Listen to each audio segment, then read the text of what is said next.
We're going into the live screen, everybody. It's about the secret government documents.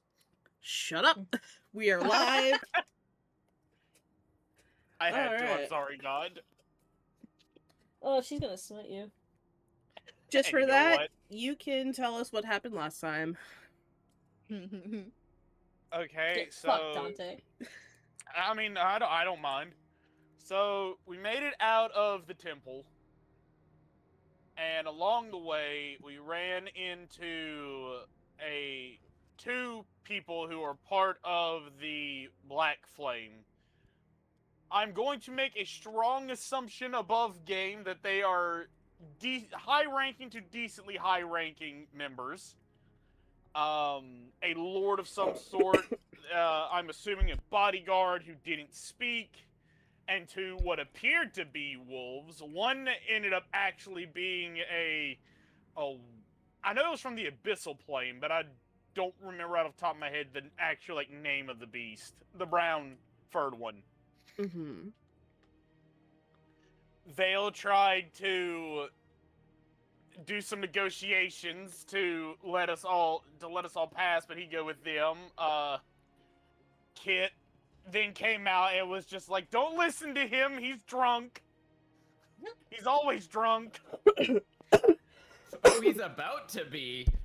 And oh God. And so the Lord just kind of looked at us like we were all a bunch of crazy people, and looked at Kit and was just like, "Fine, just go, leave." We all get back to camp, and then it kind of breaks off into three separate points.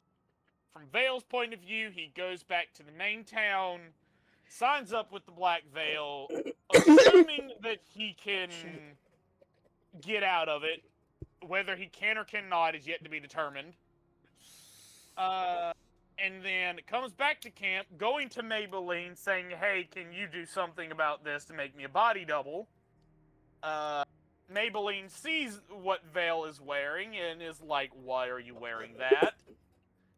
Vale then says, like, "Okay, if you can't do this, I'm leaving." Maybelline did not take kindly to this. And so she pulled some Eldritch magic whoopsie doodles and was like, no, you're not leaving. You're talking to me about this. And essentially Maybelline was trying to convince Vale to talk to Dante to get their shit fixed. Jumping to Penny's point of view, Penny is having an internal emo session because she is now going through mental puberty and does not know how to cope with it. Is that a safe assumption for Penny to say that? Yeah. Okay, making sure. Penny's going through mental puberty and does not know how to handle all of these feelings. And so to distract herself, she has a race with Nibbles and Kit. Kit absolutely wipes the floor with them. Only to then see Vale after he had a little talky talk with now found out Elder God, potentially, Maybelline. Vale says, "I'm out. Yeet." And then Penny says, "No, please don't go. I'm having a mental breakdown inside. Please don't leave me." Convincing Vale to stay for the time being. Then jumping to Dante's point of view, after trying to apologize to Vale the first time, and not seeing him, but seeing ruffles of him being invisible leaving the camp. After he tried to apologize, he talks to his inner self. Wow, I just made him sound like a schizo. Talk to the thing inside of himself that does not sound That's any even better. worse. That's even worse. Yeah, I realized that after I said it. Either way, just gonna roll with it. He's a bard. He's normal. It's normal. He finds out the thing inside of him is his god. He has a minor emotional breakdown, and God's like, "That's nice, bud. You fucked up. Fix it." And now Dante is, the moment that he sees Vale, is going to try and talk to Vale for real this time and take a new approach for things. Did I miss anything of importance, God?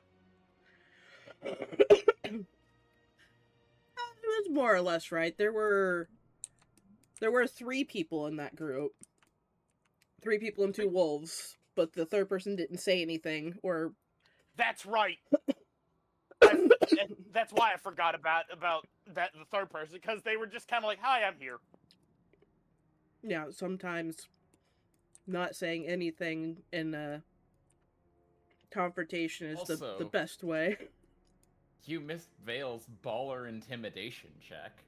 I think I was away whenever that happened. So, in my defense, The point where Vale got bit by the fucking wolf while reaching out to shake Lord Byron's hand and just didn't move and said, "You should let go now," while bleeding profusely. each to their own description. You may call that badass moment. I call that tempting fate. So, up to interpretation of a badass or not. But if you want to call it badass, by all means, it's your character. Oh, this is gonna be a rough day. I don't know what's wrong, but I cannot stop coughing. God's dying. It's okay, God I'm is running on dying. like 3 hours of sleep. Same. And also had like 5 hours of ego death last night. That was neat. Alright, so... more or less, yes, that is everything that happens. Well done. Thank you. So we're gonna jump back into the aftermath of 2 autistic kids crying in a corner with Vale and Penny. You are walking back towards camp.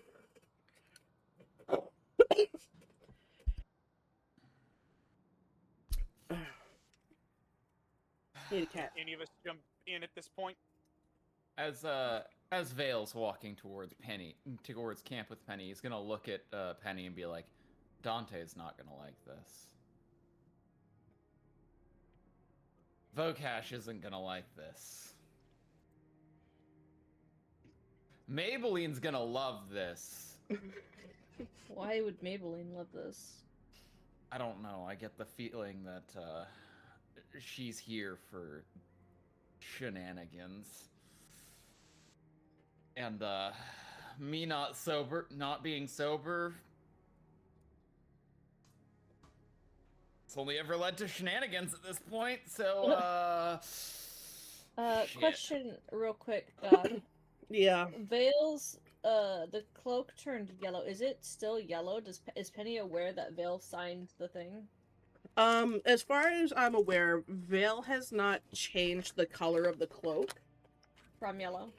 from its original color, which the cloak is, it's red on the outer part, Mhm. black on the inner part, and it has I the thought- symbol of the black flame on it. If I remember correctly, last session Vale changed it to be like yellow and a happy face when talking to Yeah. Kit. That's true, Yeah, you I did. do So then, yeah, remember. it's still. But it would be. I don't know if you changed it back afterwards or not. Because you said you made it and then you put it back. Yeah. Okay, so- Penny's aware. Okay.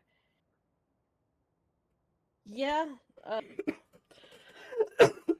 Dante is probably gonna lose it. Oh, Get- I meant about the drinking, not about this. Hold on. Vale's gonna kind of roll his shoulder, and the cloak is gonna change to almost a camouflage leafy pattern. God will be right back. God coughed to the point where they have to pee now. Quick, entertain chat. Vale's then going to Dante be like, starts to no, that's too practical. Dante would think that's suspicious, and roll their shoulder, and the cloak then becomes a bright silver sheen with a deep royal purple border. That's more Yep. like it. That seems more your style.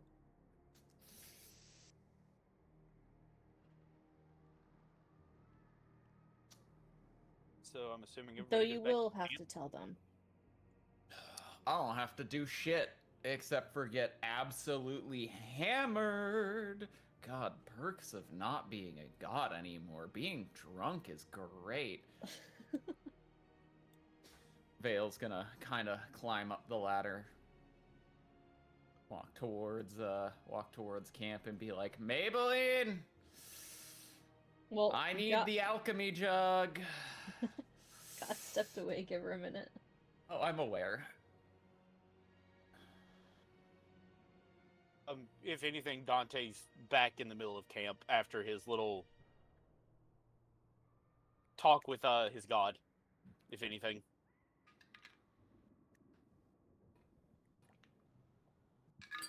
Dante, Okay. does your tail like sway or move at all, or do you have to do that willingly? Is your tail sassy or stagnant? It's very Dante weird.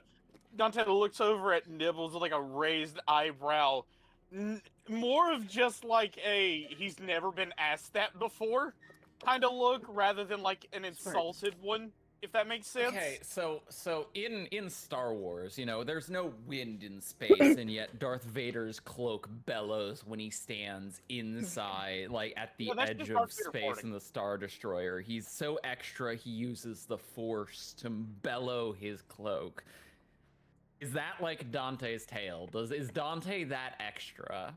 Is what Nibbles is trying to ask. No, Nibbles just wants to know, can Dante move their tail or not? She's just like eyeing his tail. Dante at this point kind of just looks a bit surprised before just chuckling and just starts moving his you more so like the tip of his tail starts rotating in a circle, and it's like, Oh. yes, Nibbles, I can freely move my tail. Her eyes kind Why? of like dilate when she sees it.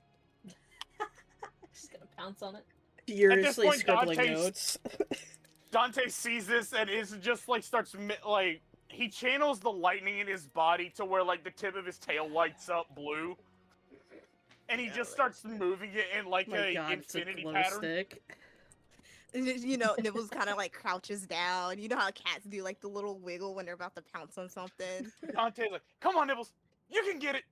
Come on, Stupid. you got this, girl. Girl And she power."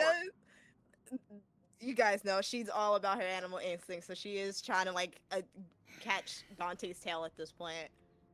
So Dante's the just, funny like, thing about like- that is that Kit is right there with you. Like when it Dante- goes left, you try to grab. When it goes right, Kit's trying to grab it. They are both just like. We're Kit, entertained. Kit thought that you were weird for a moment, but then once they saw that you were having fun, they're like, Oh, hell yeah.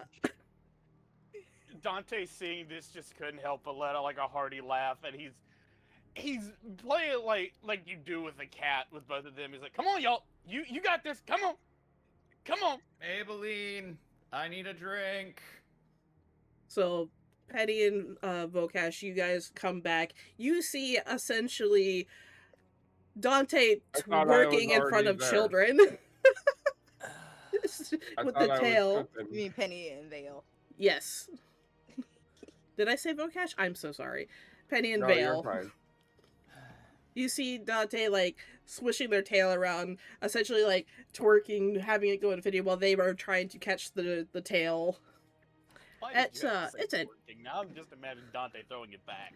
That's what Dante is doing. Dante is throwing it back in No, circles. because he can move his tail freely without moving his ass. He's a bard. He doesn't know how not to move his ass. Look, that's for a bard paladin, but that's really restored. Either way, upon Dante's hearing... just jorking it, and by it, I mean his Okay, tail. can you not use that term with kid being in Damn. the process, please? Incredible. But jorking it? Yes! Maybelline is currently very keenly focused on the map with Ray. Dante, upon hearing Vale and Penny pop up, he looks over and he's about to say something, then he spots Vale's cloak and he's like, "Wait a minute. How are you?" That's not the point. Vale, I need to talk to you seriously. In short, I'm not going to Vale's apologize. gonna just walk past Dante without saying anything, muttering, "I need a drink right now." At this Looking point, for Dante, the alchemy jug. Dante's gonna reach over and grab Vale's wrist. Not hard, but just like holding, essentially. And he's like, "Vale, I'm not going to apologize. Not because I'm not sorry, but because I've said that enough, and that's not enough anymore. I need..." Does a 19 hit? Who are you trying Yeah. to hit? No. All right. I'm assuming. Let me just confirm that is one of my abilities because I'm using one of the feats. Grapple. I would like to remind everybody, if you roll before or tell me what you're doing, you roll again at disadvantage. I am I'm pushing Dante off of me so I can continue looking for the thing because he's grabbing my hand. The alchemy jug.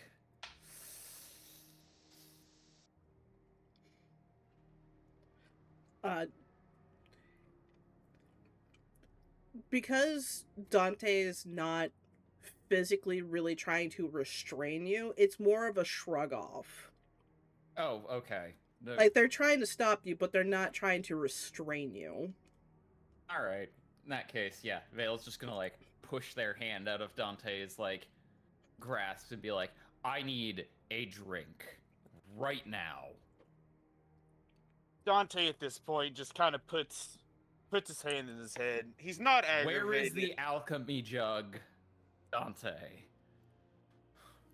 Are you gonna sit and let me speak? I don't have time to sit and let you speak. I need a drink right now. I don't think you understand. I need a drink right now. Taryn, this is above question. Since Dante has seen Vale's ever since he hasn't been able to really wear anything on his upper body, can he assume that something's not right? It's a pretty safe bet because everything you've seen Vale put on has burned. And is the cloak a smiley face still, or did you turn it back to its original colors? I made it silver and purple. Silver and purple. So you would see that there's a cloak and a collar that is not burning, it would definitely be a strange sight to see because it's the first time you've seen them with any kind of clothing since the change. Dante, seeing this, just sighs and just, Vale, I'm trying genuinely here. And at this point, he's like, I've met my fucking don't god. have time to explain alcohol right now. Kit, where'd Dante at Mabel this put the point jug starts, of alchemy? he starts visibly shaking like he's getting mad, but he takes a moment, takes a deep breath, and goes, fine then. I'm trying to help, but if you want to keep running, fine. I don't want you to leave. I'm trying genuinely to apologize here. I'm trying to let you in. But if you don't want to listen, I'm reaching my hand out here to do something. But if you're just gonna smack it away, I get it. Where is Maybelline's tent? So as this conversation is happening, Kit goes to the alchemy jug and changes it and brings back 2 mugs and hands both of them to Dante. And then just looks at Vale, but gives both of the cups of alcohol to Dante. And just kind of gives you the, maybe when they're less sober, try again. And then walks back over to, like, play Fantasy Jacks with Nibbles. Fantasy Jacks.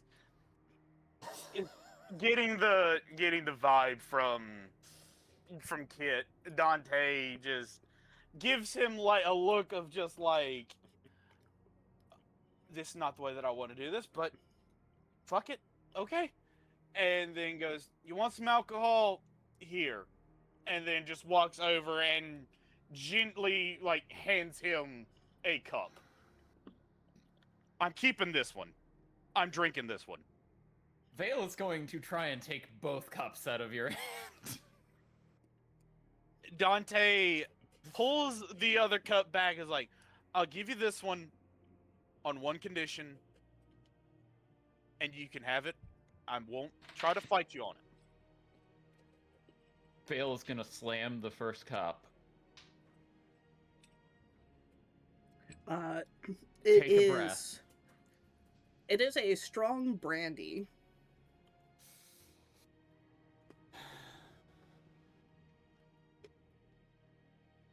Vale is a little shocked that Kit poured a strong brandy and is taken aback by the fact that Kit has just poured a fancy alcohol that he has no right to know anything about.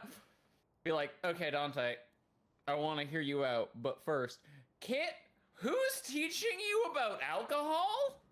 At that point, Dante's just gonna give Vale, like, raise a single eyebrow, and he just was like, really? You just hear Kit, like, look up from their game that they're very focused in on with Nibbles and be like, I'm 7, not an idiot. It's got a point. I love this child. Yes. Why do I have a feeling this, depending on what we do around this kid, will either be the savior or death of this entire continent in the future? I mean, you don't know. I know. Okay, that's not foreboding. I know, you don't know. Okay, Dante. The alcohol starts to hit a little, and Vale starts to get a bit tipsy. All right. You have something to say it. It's gonna be a bit, so this ain't gonna be quick. As I said earlier, I'm not going to apologize. Not because I'm not sorry, I am. But I've realized that at this point, it's just gonna be empty words. So, I'm going to let you in on why I'm doing, acting, and everything that I've been doing since we met, essentially. You remember in the little bit I've talked about it where I'm from, right? Vaguely. You know I'm a prince. I mean, I knew you were a queen, but Dante just gives like a ha ha ha. Very funny. But I'm planned to be the first king. Or the next king of my kingdom. And while admittedly, while I am in the party to figure out what is wrong, what happened with the ancient dragons and my people, why they're not around, whole 9 yards, I'm also doing this as a personal goal to see if I have what it takes to be a king. Now, upon saying that, while yes, I want to protect you all like a king does his people, I don't mean to come off as treating you guys as my subjects or nothing like that. So I want to make that abundantly clear. So whenever I see you do things, for example, what you did earlier with that lord from the Black Flame, I'm not... yes, I'm angry, but it's because I don't want you getting hurt. As much as you're probably not going to believe this, I want you in this party. I haven't forgotten that you saved my life back in the Feywilds. The moment you did that, I took it upon myself to say, as thanks for this, I will not let anything bad happen to you. Now, as for how I've acted, if you want to sit here and say that I'm speaking a load of bullshit, I do not blame you. I have done a shit, well, saying that it was a shit job is putting it nicely. I've done more than a shit job of trying to show that I want what's best for you. It's also the fact of I'm still trying to reconcile the fact that my brother's dead. And Vale is gonna sigh heavily and motion at Dante's drink and be like, I'm not sober enough for this. Dante hands him the cup as he promised. Vale slams it back and goes, okay, go on. I'm still trying to process emotionally death of my brother, because, you know, for all I know, you know, before going into the Feywild, everything in my kingdom was fine for the most part, open borders, brother was still alive.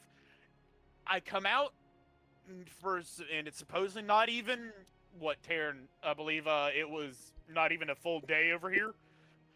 Mm-hmm. Maybe a night at most. Yeah, it's not been very long.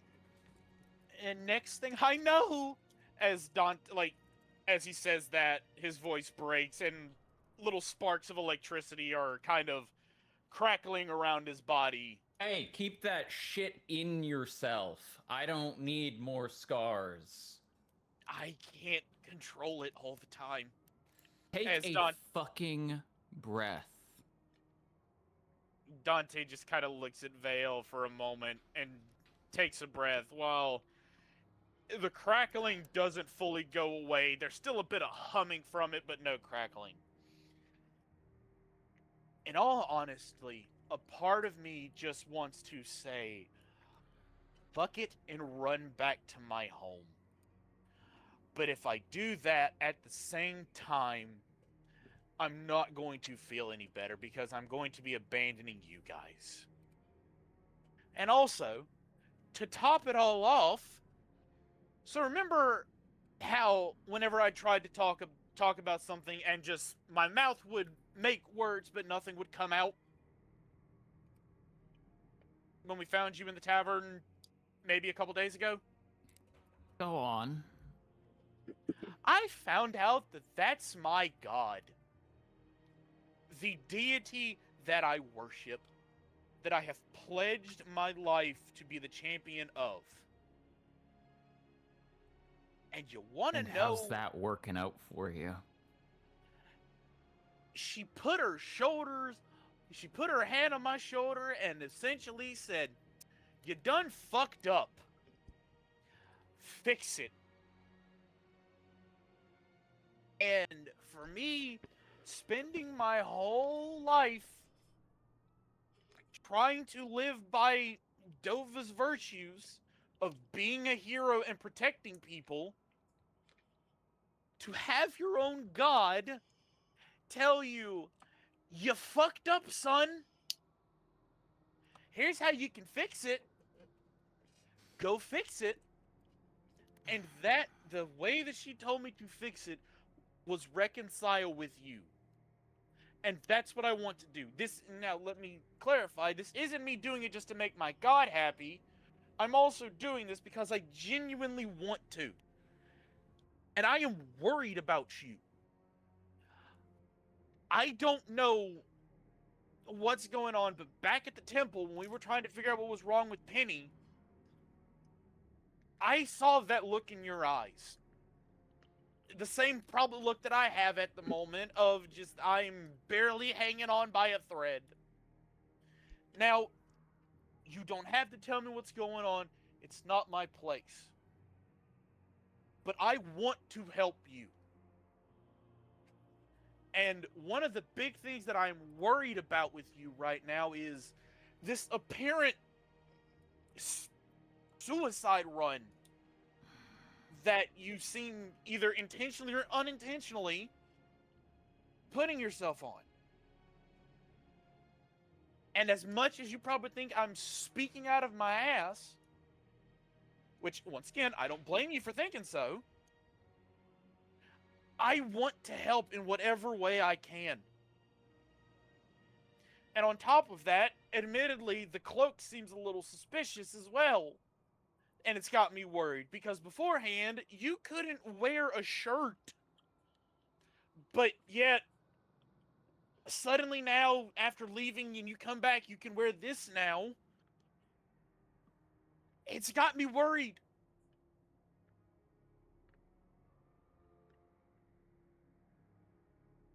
So, it's, in short, I want to make up.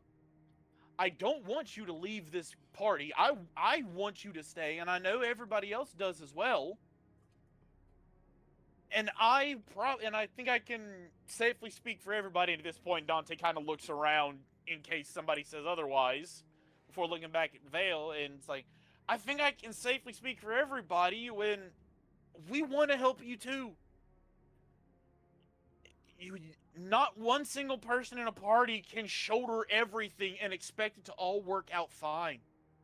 I don't know what parties you're from, but clearly they didn't involve someone as amazing as me. Vale's gonna spew, getting a little bit more tipsy as the ramblings go on, the apology goes on. Dante, you want to know what's up with the cloak? You really want to know what's up with the cloak?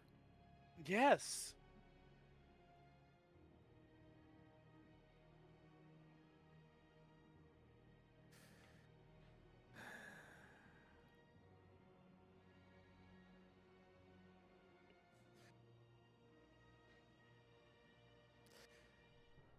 When we were talking to Lord Byron,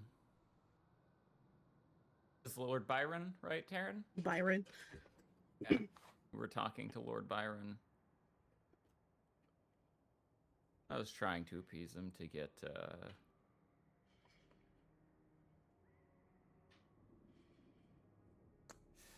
you guys safe passage. He said, "Come talk to me." His right-hand man, rather, said, "Come talk to me when you're sober."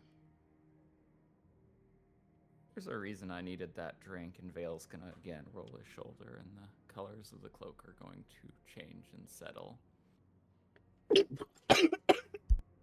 Upon seeing this, Dante's eyes are gonna widen, and Kraken, I'm sorry, you can correct me if I'm wrong, but I'm assuming Vale is assuming Dante's about to, blow a casket. Oh, absolutely. Instead of Dante looking angry like Vale would assume, Dante looks scared out of his fucking mind. Like, he's not even trying to hide it. As Dante just kind of like reaches over, places a hand on Vale's shoulder, and is like, Vale, what have you done? What have you done? You Vale's don't gonna know. roll his shoulder, and the cloak's color is gonna change.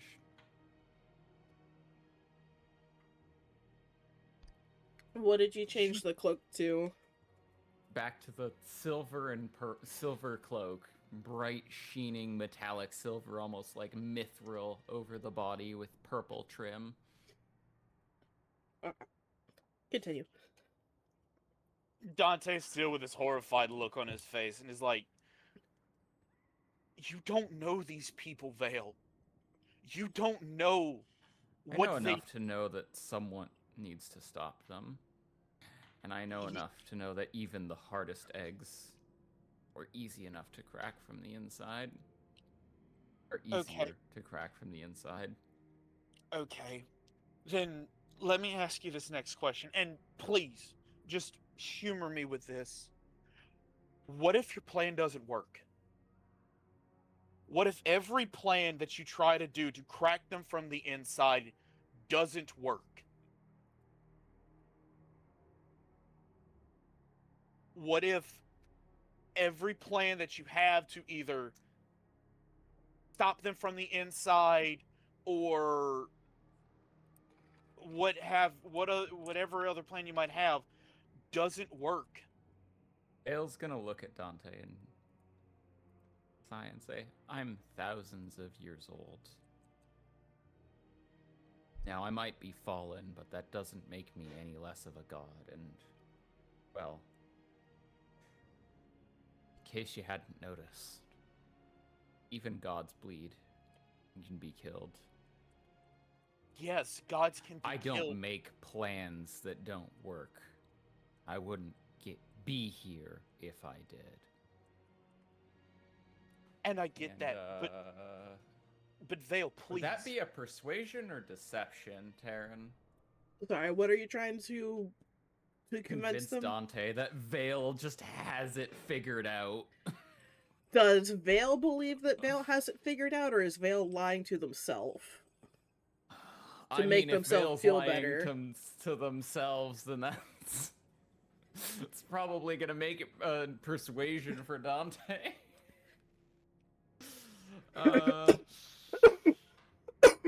I'm so sorry. It's okay. I have been dying for It's like okay. every 3 seconds. It's okay. You're not allowed to get sick again. I'm trying very Look. hard not to be. So it Look, does. we already have one god already on the brink of a mental breakdown. You We know don't need what? I another just god. realized persuasion and deception are the same modifier, so am I good to just roll So I it? guess it doesn't really matter which one if they're the same modifier, but just for my own sake, does Vale believe what Vale is saying, or is Vale not only trying to convince Dante but themselves that they have it? Vokash would pipe up, and she's been here hustling this conversation and be like, that sounds like some bullshit. At this point, Dante's gonna look at Vale. It's like, Vale, you're gonna make me do something I never thought I would do. But I agree with Vokash. Dante admittedly, while still with a very worried look in his eyes, he does admittedly crack Vale like a doesn't smirk. believe that they have the plan entirely figured out, but Vale does believe that they're gonna succeed. Alright, so go I would ahead say that. and if Vale believes that Vale will succeed, then I'll say for roleplay's sake, it would be a persuasion. Does a 19 plus 8, 27 persuade Dante and Vokash? So, while characteristically, both Dante and Vokash, you don't think it's gonna work. Like, you just have your full doubts, but you can hear the conviction in Vale's voice that Vale believes Vale can do this. which gives you Dante. a little bit of like maybe they can, but you both can still have full rights to be like, this is a dumb idea.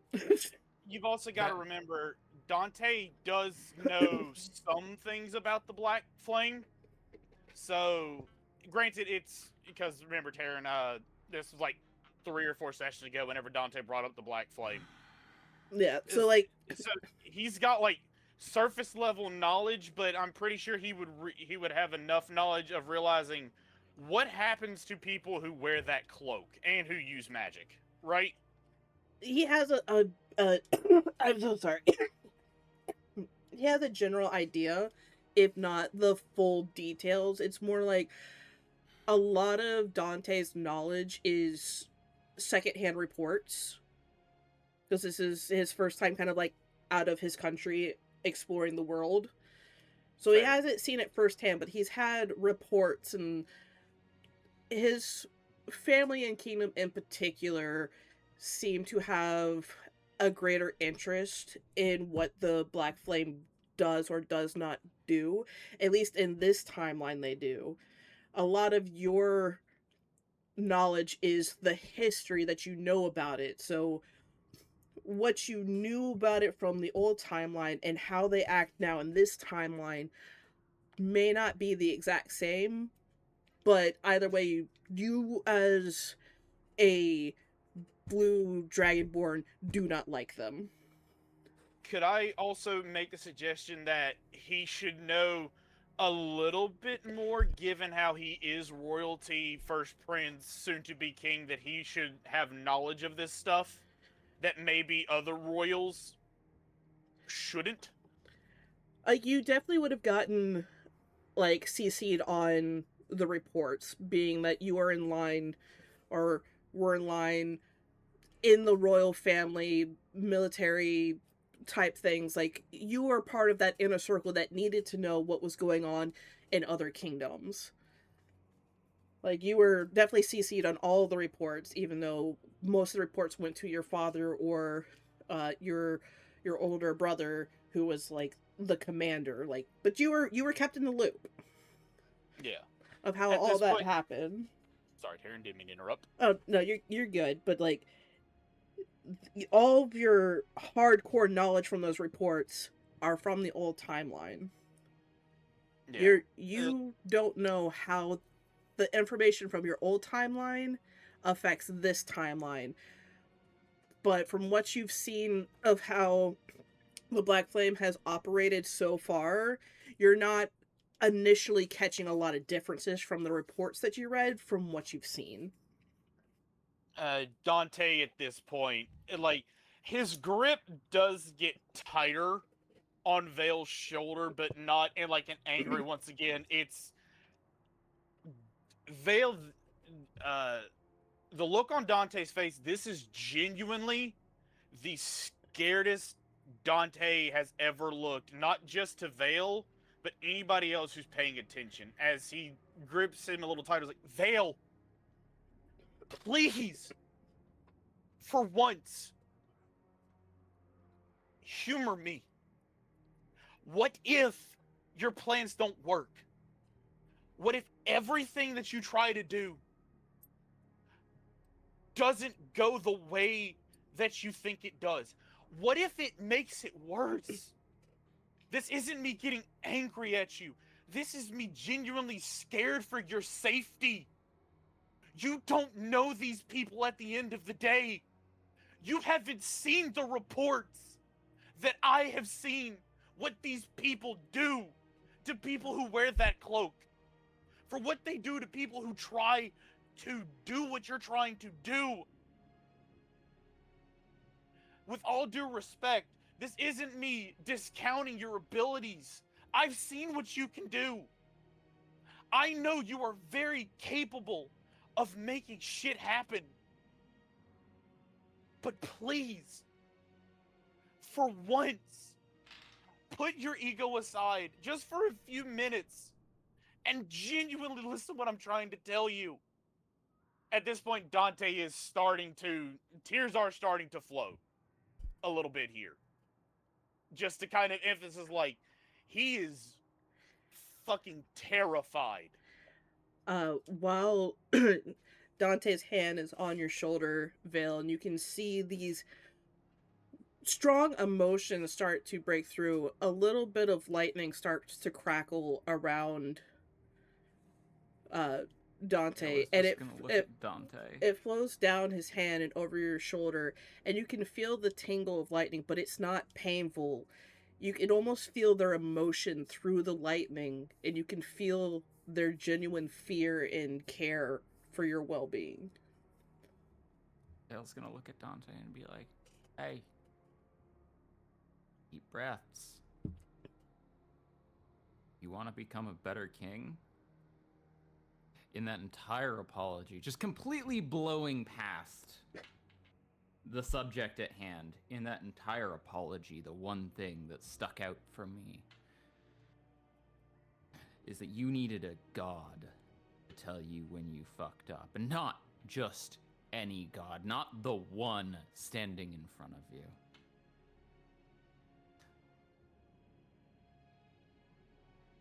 No one trying to speak through you or whatever the fuck you have going on inside. And Vale's gonna poke Dante in the chest, half aggressively, demeaningly, but just slightly.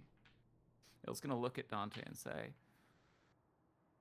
"A good leader acknowledges when they've made mistakes. When they fucked up. A good leader tempers their anger, their wrath, their sadness. Personal sacrifice is a required quality. But so is thinking." And how much thinking have you done? And when Dante says that, it's a deep jab, not at like how do I want to word Still more than you. So take some deep breaths. You really mean it? We'll get through this. And what if really you die in the process? Then I die. I have lived a good enough life. So then you want to throw your life away? Is that what I'm hearing? Because that's what it sounds like. Why because wouldn't you I? have people who love you. And you will disappear just like everyone else who's loved me and been loved by me before. You will be stripped from me and taken away. Over my dead body.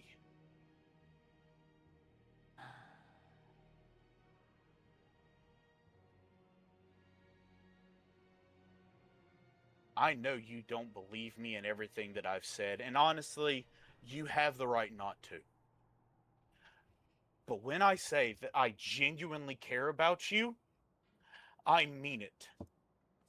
I don't get... Then why? Why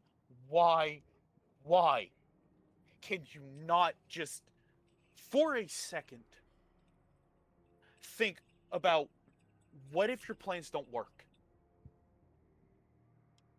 What if you just end up becoming a puppet of the Black Flame?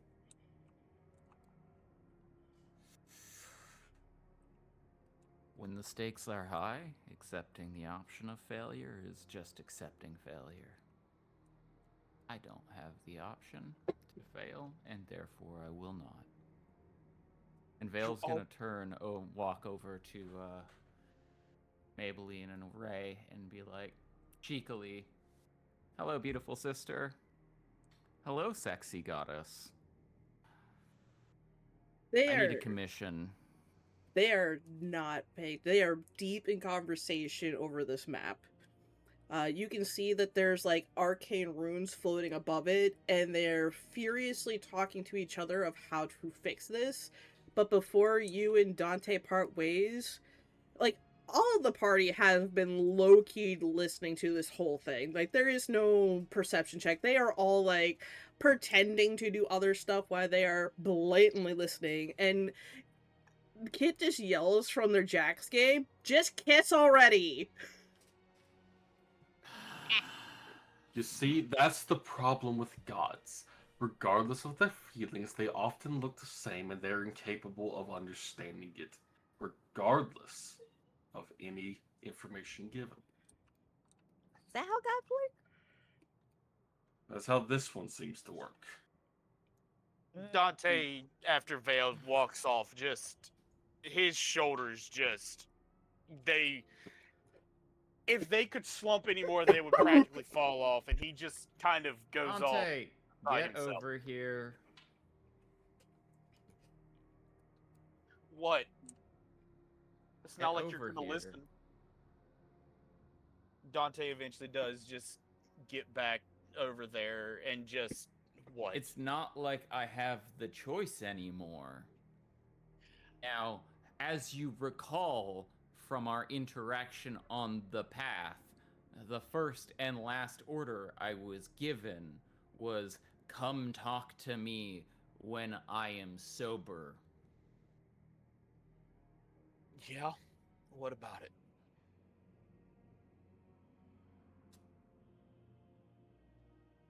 I need a drink, Dante.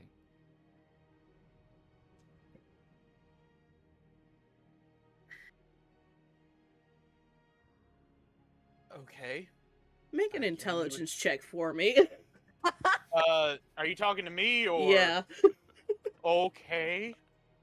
Oh God. Oh God, you're making the barbarian do an intelligence check? Yeah. Okay, that's actually not that bad. 13? How do you think I felt when she made me do one? It's not my fault. You all decided to play fucking barbarians, okay? This is on Dante just you. looks over. At least I'm not going through an emo phase. Fuck you. That's high enough. When you hear That's funny. Vale say that the last thing that they were told was to come back when they're sober and say, and I need a drink. It takes you a moment, but it suddenly clicks like lightning that Vale was Hey. told to come see them when they're sober, and they are not letting themselves become sober, so they don't have to go back. Dante, at this point, as it clicks in his head, he rubs his temples. This time not out of anger, just taking a moment, connecting the dots, and just you are. And he's gonna look over at Kid and kind of give him a look of like, I know what I'm about to say is gonna sound mean, but I'm not gonna try to cover make your ears. Dante Kit says, turns and has full attention. God damn it. Look what you've done. Dante looks at Vale and is just like, a good king trusts his people, and I do trust you. But I just ask one small thing from now on. Go If you're on. gonna do something stupid, and yes, I'm calling this, and he points specifically to the robe, stupid. Especially after knowing what I know about these people. Talk to the party first. Please. There might have been another way we could have done something. Only thing the party would do is scream at me and tell me I'm wrong. It's because we care about you. And before I say this, I accept my own faults in this part. But we need to communicate better as a whole. Trust better as a whole. As he does that, he kind of like waves, like motions his arms to everybody. You guys suck And- at it. Thank you, Nibbles. Excuse me, what? And it's like, the one thing that we have not done as a whole is communicate better. Granted, some of us more than others. Vokash, you've done very well for that, and I thank you, and on my behalf, I'm sorry for being a stubborn asshole, especially to you, and I genuinely mean that. You're welcome. I was apologizing, but okay, nonetheless. Dante just has this completely and utterly just baffled look on his face for a moment before shaking his head and comes back to it and is like, just, the next time you do something like this, once again, motioning towards specifically the cloak, have at least a little bit of faith. If not for me, for Penny and Vocash and Kit, that maybe there's a better way we can do this without potentially endangering yourself. And please, if anything, in your name, in your divine name, whatever that divine name may be, because I'm not sure if the divine name is actually Vale or if it's shortened for something, with all due respect, put your own safety and well-being ahead for at least a little bit at times. Because as you've said yourself, gods can die. They can bleed. And I don't want to see a god die if I have anything to say about it, and I think I can safely speak for everybody else in the party. Dante then pauses just in case somebody else speaks up, even though he's got a feeling nobody would. Continuing. I don't want you to go off and kill yourself just so we can live, damn it! And stop putting me in positions where I have to. The last one, when we met the Lord, that wasn't something we purposefully threw ourselves into. That was just by happenstance. If this was something like we all knew the Lord was coming this way, then yes, I would agree with you. But even you have to see, as a god, even you have probably seen in your thousands of years of life, the strings of fate love to be fickle. Sometimes things can happen at a just happenstance. And as he says that, he is going to try and persuade Vale to get him to agree, at least for that part about fate. Give me a persuasion check. Okay. I was rolling for that, and I'm a little sad because that would have been a nat 20. What'd you get?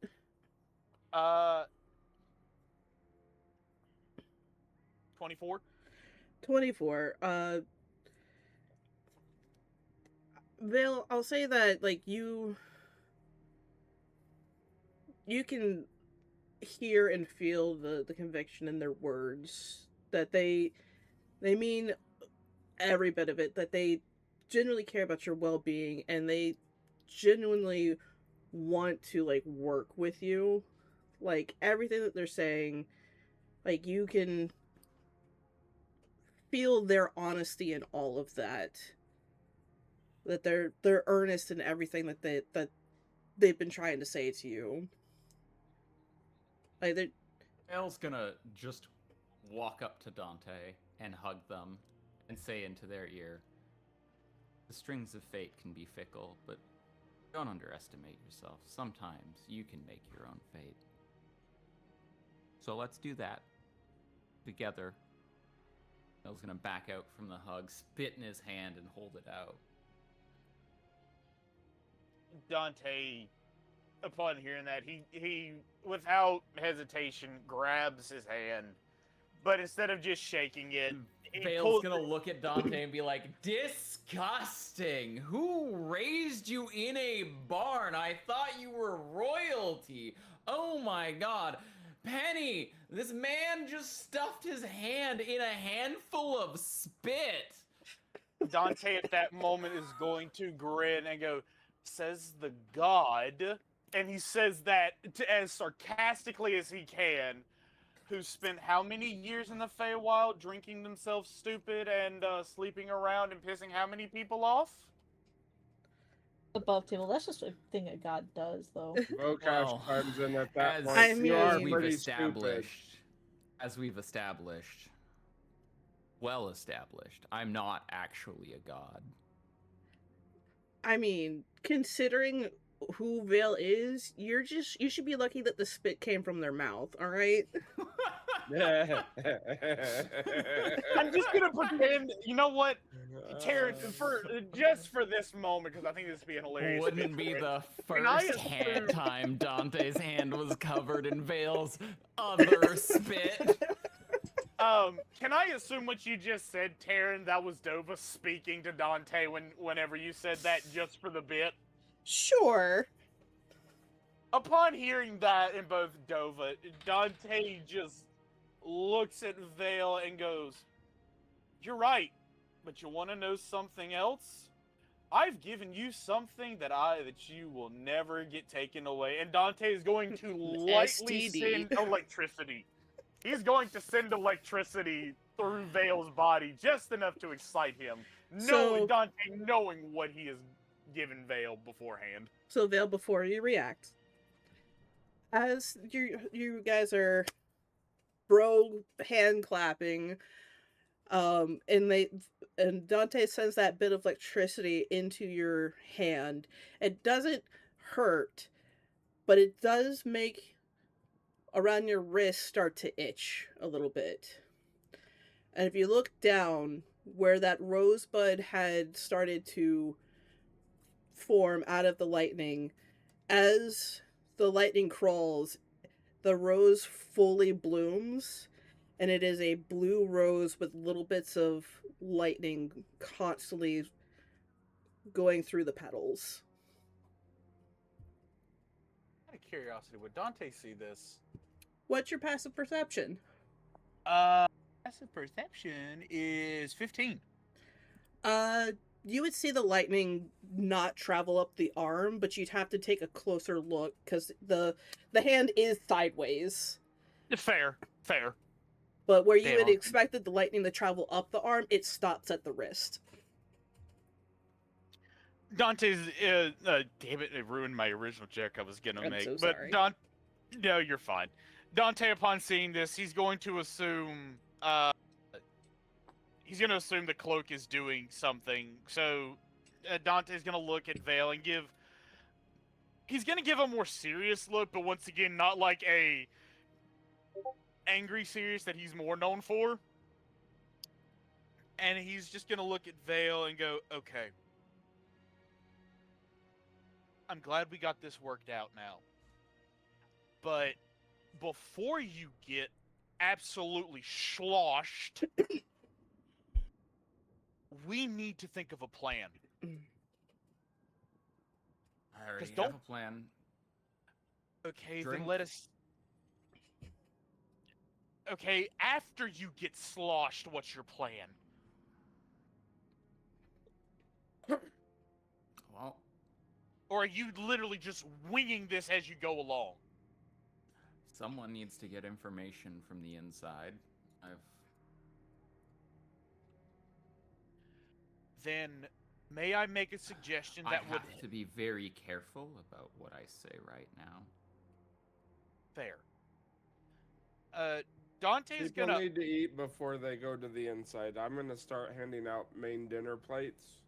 I give them to Maybelline and Kit first, and then I start passing them out to everybody else. So Thank you, folks. Good. you walk over and you give Maybelline a plate. She kind of like takes it and sets it down next to her, very concentrated on the sweat. She kind of like eats without looking and without reaction. Like you do see that she's enjoying the food, but she's very concentrated as it seems to be a very complicated part of this magical weave. Kit takes the plate, looks over at Nibbles, and goes, "Nibbles, are all adults this dense? Or is it just these chuckleheads?" Probably just these two. Well, that's good to know. I have a little more faith in the world now. Yay. Don't Anyway. cut yourself short, kid. Anyway, What about that's faith in game. me? So as you yell out Faith and you, Kit looks up, kind of gets off the ground after playing Jax and looks at Nibbles, goes, "Don't eat my food." And they give you I like bring the Nibbles the plate. they give like the finger eyes, like pointing at you, like watching you. Nibbles they're- like slightly drooling. They're gonna walk over to Vale with their arms crossed and be like, "Are you gonna stop trying to do things on your own and being a big damn hero because you got friends now that are willing to help you. And they are dead staring at you. Just like waiting.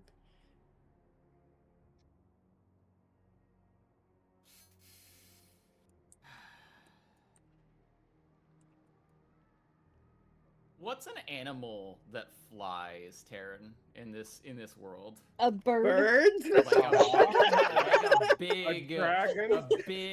animal that flies, like some sort of like maybe. Oh, you know what? There we go.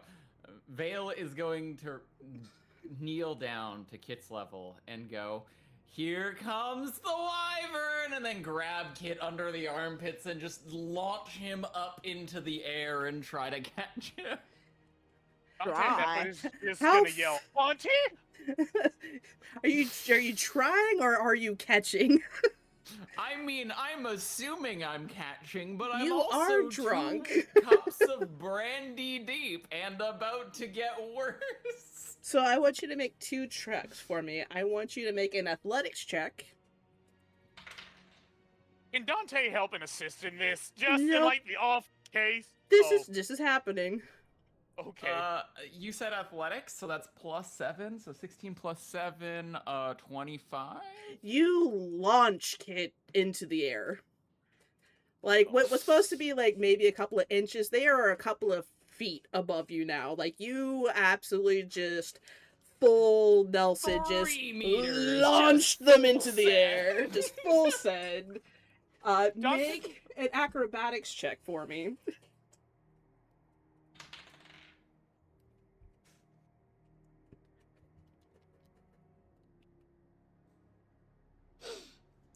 I hope an 18 is good enough. We're just launching children now. Okay. Apparently. And let me see. Honestly, kids love that shit though. I mean, yeah, Okay. yeah, they do. Well, they love it I when mean, you catch kids them. are like 4. That's Kid is like 7.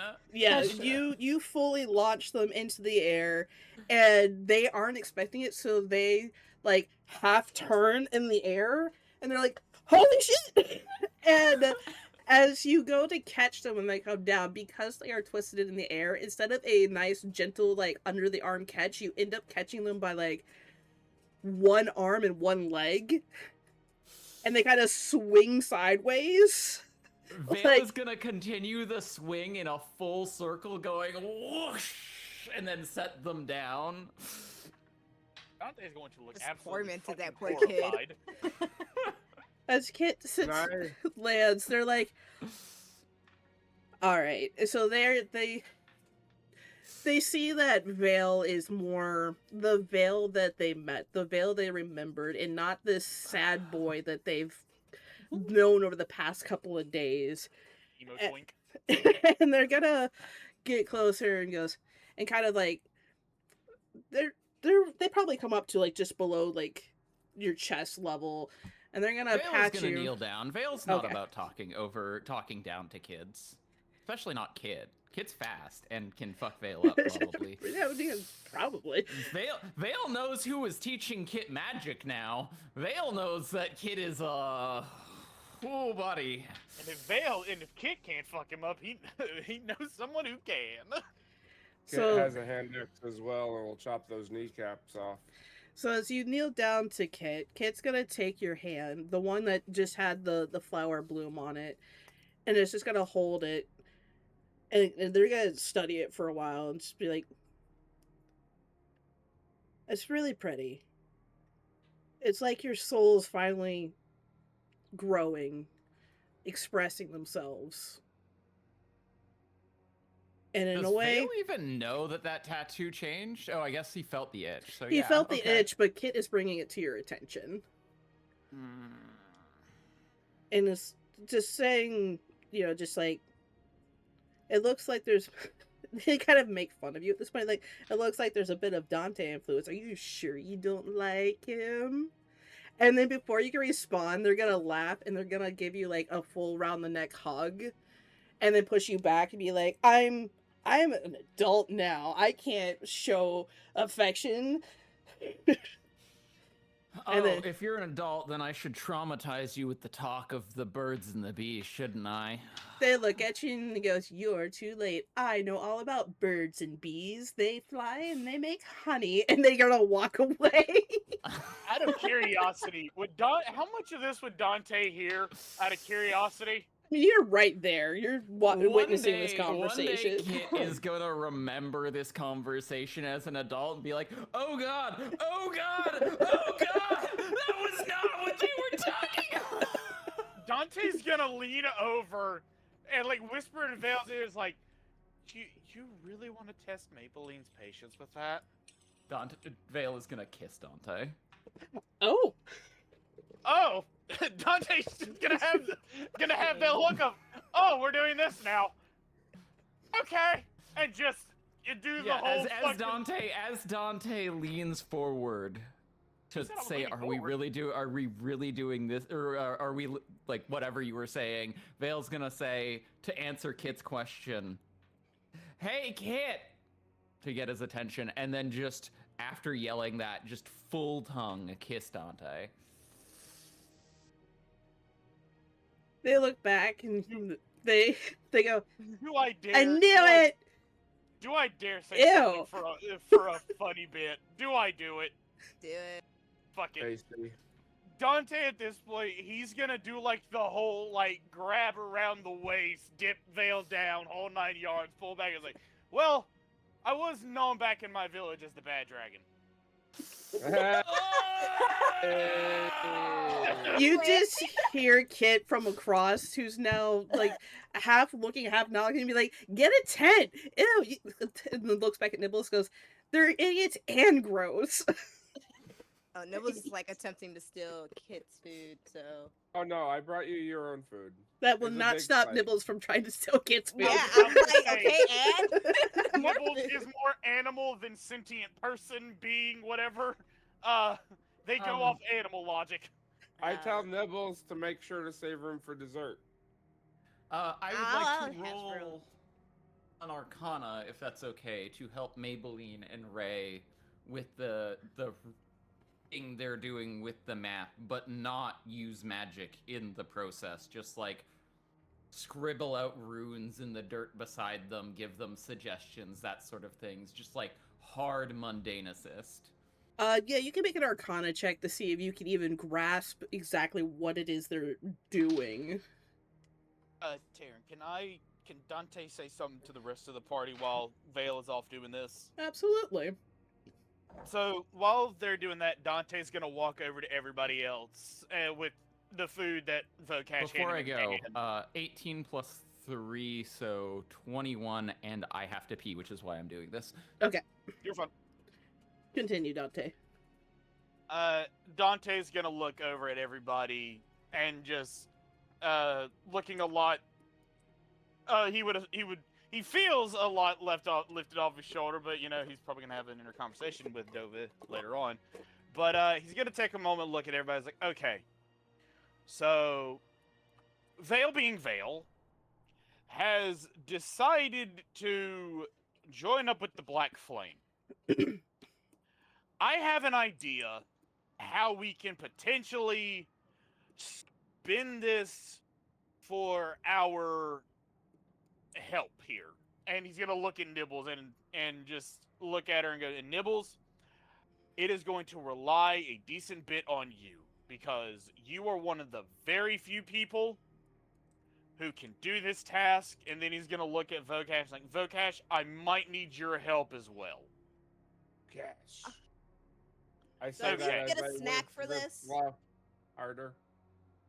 Dante's gonna kneel down to Nibbles and Nibbles, if you can promise to give this as much focus and attention as you can possibly give me, I will do my best to give you borderline whatever you want. And I genuinely mean that. Fine, as long as nobody yells at me like before. If this all goes well, there shouldn't be any yelling other than the Black Flame. So as you're having this conversation, because Kid is totally hanging out with Nibbles because they're about the same height. So as you're focused on Dante saying this, Kid is stealing back the food that you stole from them. Just kind of like, you guys are basically sharing plates at this point. And Kit's gonna just casually mention up, like, yeah, you guys did kind of yell at them quite a bit. I think that maybe my good friend Nibbles here, as I steal a little bit more of their plate, probably also deserves an apology. And now they're like talking around food in their mouth. Because they were totally catching. You saw nothing. I was about to say, how much of that would Dante see of Kit? I'm assuming probably not, because given how fucking fast as shit Kit is. But would he catch Kit stealing any of Nibbles' food? Oh, my dice fell off the table. That means an auto success for me. I don't care what you say. I mean, you're looking at them both while Nibbles is looking at you, so you would probably be able to see what Kit is doing, but you've also probably seen Nibbles doing the same to Kit. Like, they are totally bonding over food in, like, the most animalistic way. They're bonding over ribeyes. They're both feral. They are. Yep. Dante is gonna give a genuine hearty grin, is like, well, funny that I'm the one who should be apologizing to Nibbles when you're the one stealing her food. And then Dante's gonna look immediately to Nibbles like, as well as you stealing his. So while yes, Nibbles, I genuinely apologize, and he does a very royal, graceful kind of bow. He then looks at Kit, giving him I caught what you were doing. Smirk is like, now how's about you do the same for stealing her food? And then looks back at Nibbles, and Nibbles, you should apologize to Kit for stealing his food. Like, me and Kit will probably just look at each other, grin, and then just shakes our head no. Yeah, there's like a unison just no, as they both attempt to reach over and take each other's foods. The brandy, hang on, let me look up the How drunk was Vale, is what I'm asking. Brandy alcohol. I gotta use the bathroom. I'll be right back. Let's see. The average brandy is 40 to 50%.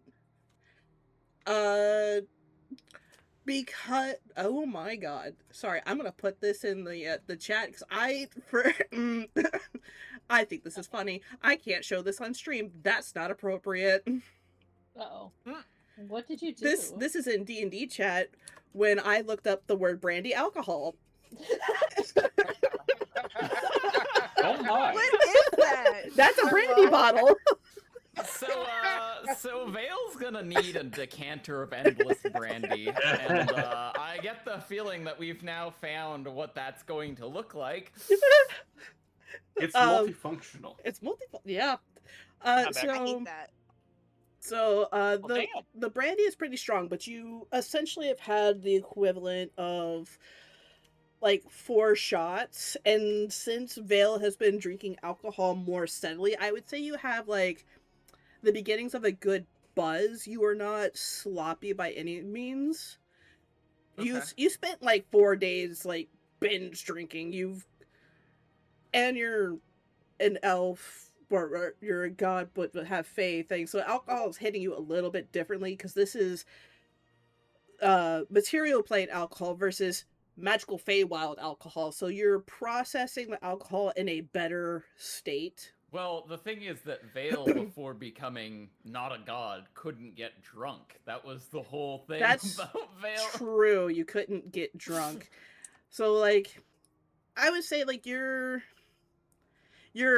handling your alcohol. If you were to continue at this pace, you would probably get sloppy and start taking, like, disadvantages. But right now, you're at a good, like, I'm having fun at the party buzz. Alright, in that case, would Vale have noticed the argument between Kit and Nibbles?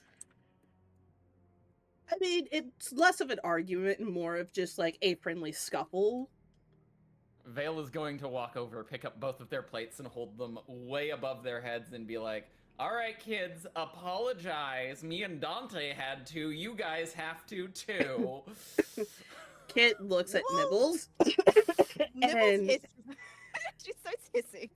Kit's gonna look at Nibbles and then look at Dante, and they're gonna look back at Nibbles and give them like a toothy grin with a little tilt of their head, and is Dante's going gonna to look at- attempt to tackle one of Vale's legs.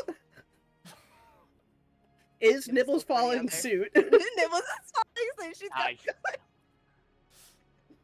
You now have two, like, not angry, but like essentially two wild squirrels attached to your legs trying to climb up your body for the food. Like, Going for your nuts. they are same brain, one brain cell going for the thing. food. So, what am I rolling? Athletics to stay in balance? Yeah, athletics to keep your balance. Can I say something That's right a quick? 9 plus. Oh, thank God, that's one of my good skills. 9 plus 7. You know, I'm picturing the This was scene in 16. Fellowship of the Ring where 18. The hobbits are- start tackling Boromir. Yeah, That's pretty much what I'm envisioning right now. that is almost exactly what's happening. Alright, Vale's gonna be like, alright, get off me. Here you go. Have your food, you two munchkins. Dante at this point is gonna look over at Vale as like, "Hey Vale, can I, not privately, but I need you over here with Tyrannus for a second. I want to check something." Okay. So are y'all done eating your main plates then? Dante's been kind of like nibbling at his food here and there while this Does whole Vale even have food? Did you even give Vale food? I gave everybody food. Yeah, y'all didn't Vale even have did to not see what I notice. made. Vale was too busy being gay with Dante and ref huzzing with kids. Yep, Vale's gonna Yeah. literally look at you and go, "Where's mine? I gave it to you. It was Where? on your lap. I don't."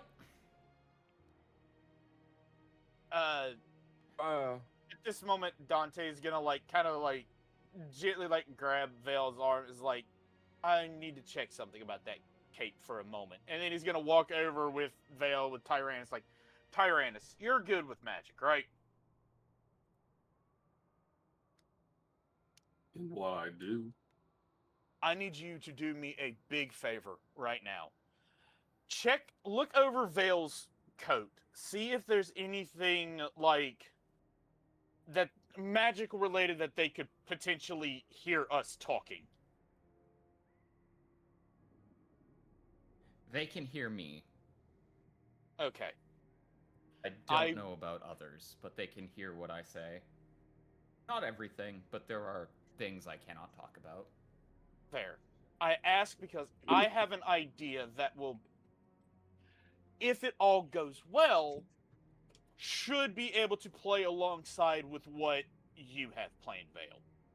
Or at least what I think you have planned. But before Are I we say finally anything, making plans up in here instead of just trying to decapitate me? yes, and before I say anything, that's why I'm checking to Vale's gonna see. yell out, "Maybelline, you were right. Don't You- let it go to your head." You don't get a response, but if you look back, you might see just like the shadow whisper of a smile as she is still in concentration on this map. Vale, essentially before I say anything or make a plan, I just want to make sure that, while yes, they may only be able to hear you, I don't want to make... Hold on. Okay. Vale, is there like a rune system or something? Would Vale be familiar with how to write out a spell's like name on mundane? Possibly. Did you Well- want anybody else to like take a look at the magic Yeah, in I the want to code? suggest identify. That's exactly not by name. That's essentially what Dante was gonna do. See if Tyrannus can essentially look over the cape and see if they can not just hear what Vale says, but potentially what we all say at the same time. was in the little one's spell book if you don't know it, and Vale's gonna motion to Kit as they write out, Yeah. Dante's gonna look over at Tyrannus. Like, Tyrannus, I'm gonna go get Kit's journal. Can you look over that cloak to see if you can sense any traces of them being able to hear us? And then, as Dante does that, he's gonna walk over to Kit and be like, Kit, can I borrow your journal for like a few minutes? It's something important to help with Vale. As he says in like a more serious but calm and gentle tone. At this point, you come back, and while everybody else has been like calmly eating their plates and whatnot, at this point, Nibbles and Kit are like licking the remnants, every crumb off their plate, and just like kind of eyeballing to see if they're seconds. And they look up to you like, you want my journal? My journal. Yes, and Dante's gonna shift to a much more regal sounding tone and essentially showing off like he is royalty and just do like a polite, gentle bow as like, yes, please. It would be very helpful if we could borrow it, dear sir / madam. Kit just kind of looks at you, goes, there are things in there that are not for your eyes. They are private. I will come with you. That is perfectly fine. Thank you very much. As Dante then starts leading Kit back to Tyrannus and Vale. So Kit comes up behind you. You can see them. They have like a little bit of sauce from the meal still kind of on their face because But is he goated? both Nibbles and Kit just like went full feral on these plates. And they look down at their shirt as they're wiping. They're not like wiping the crumbs away. They're like picking the crumbs off and eating them. They see like they got sauce on them. They're like, son of a, and they prestidigitation themselves, and all of the crumbs all the sauce kind of falls away. Like, Mabel would be very mad if I ruined the shirt again. What do you need? Why do you want my journal? It's my journal. It's very private. They want the book I gave you. Essentially, Kit, I'm pretty sure you've realized that cloak that's on Vale, right? Yeah. I'm trying to think of a plan and let everybody know that would go along with Vale's plan, and before saying anything, I want to make sure that they can't hear us talking about the plan and only have to worry about hearing what Vale says. Alright, which one of you's gonna do whatever it is you need with my journal? That would be the short man right there, as he points to Tyrannus. Kit looks at you and goes, I think they're a very average height, as Kit is just slightly shorter than them. It's just like, they're not short. We are perfectly sized. The kid, he's a full-grown adult. Your point? I could be full grown. You don't know. Are you full-grown? As he says in like a joking, cocky tone. Are you full grown? Yeah. Dante's Wow, I just see gonna. we have a mockingbird in here. They kind of grin at you, like, I've been learning. They're gonna walk up to Tyrannus. He goes, what part of my journal did you need to see exactly? Well, it wasn't my choice. They believe I need it for learning how to identify. Identify. Alright. And Kit kind of cracks their knuckles. He goes, watch this, as they reach into the sky and pull their journal out from it. Impressive. Dante sees like, damn it, I thought I was impressive having a parachute pants of holding. He's got a sky of holding. I want a sky upholding. As they flip through, and like, you can't see this, you can't know about that.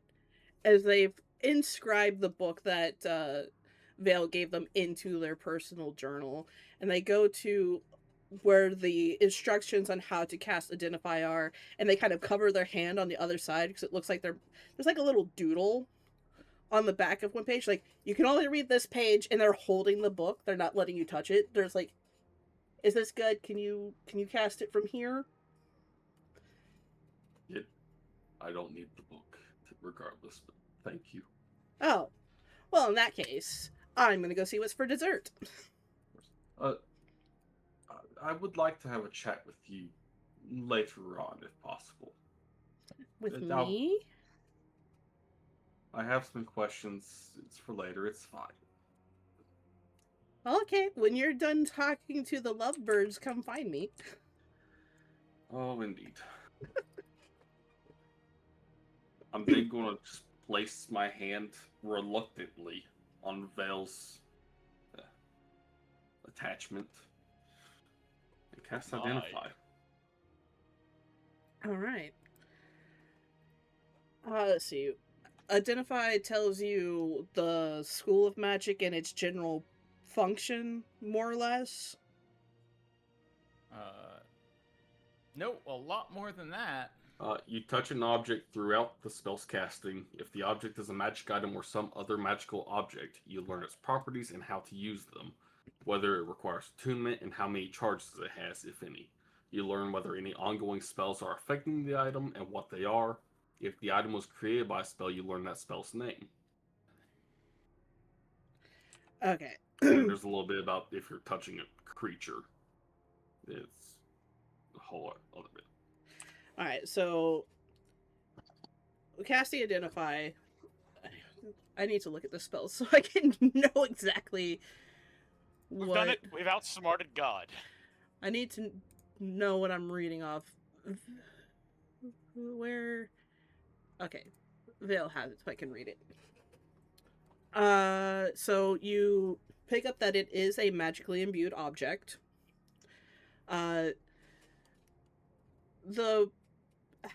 To use the magic that's in it, you pick up the transmutation, which is allowing Vale to change what it looks like.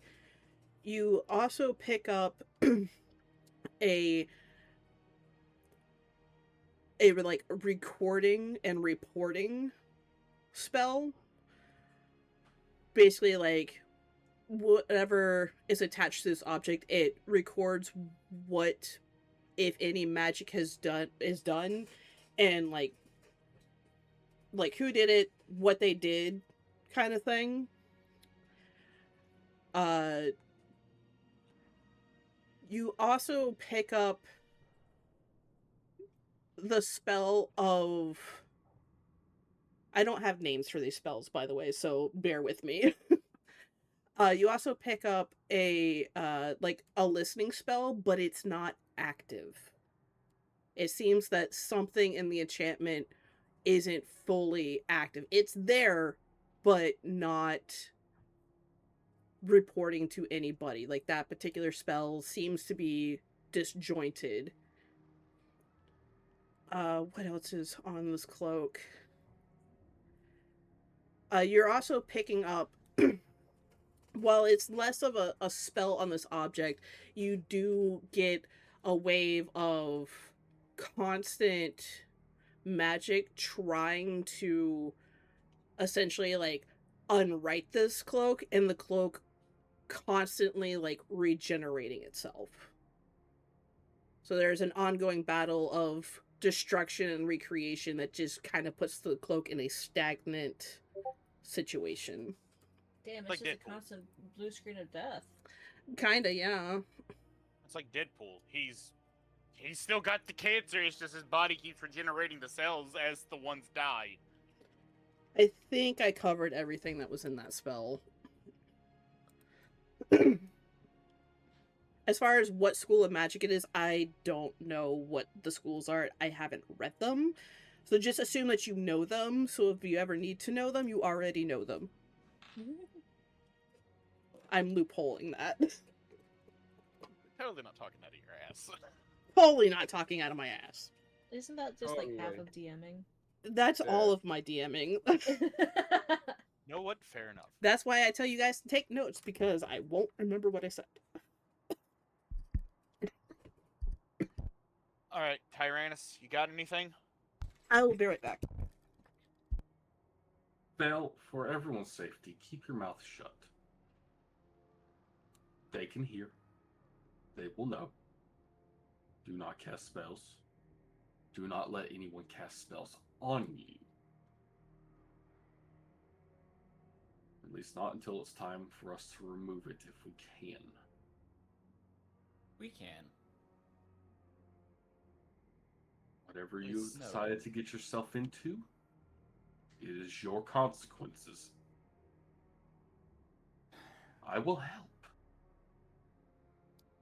Begrudgingly, of course. I don't like you, and I have my reasons, and we'll get to that later. I do not have the energy or time right now. Get him coffee. Well, I'm glad we're in agreement on some things.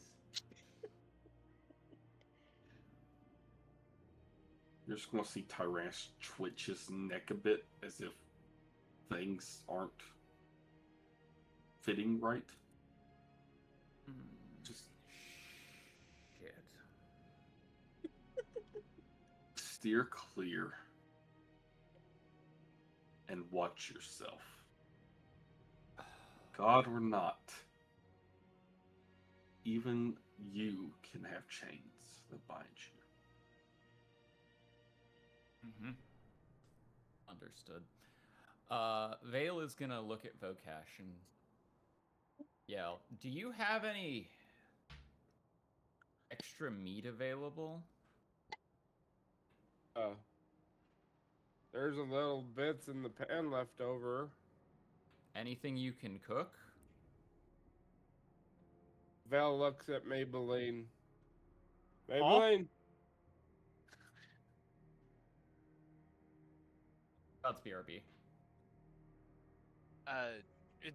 Dante's gonna pipe up right quick. He's like, I have no problems with you getting drunk with your plan, but don't get heavily sloshed yet, because I need you at least sober enough to write responses. If I you don't can't mind. do what I've been doing. Okay, I'm back. Welcome back. Not to interrupt you, but Tyrannus, learning all that, did you relay what you learned to the two of them? I relayed something. What did you relay to them? I'm sure there'll be a clip, God. Huh?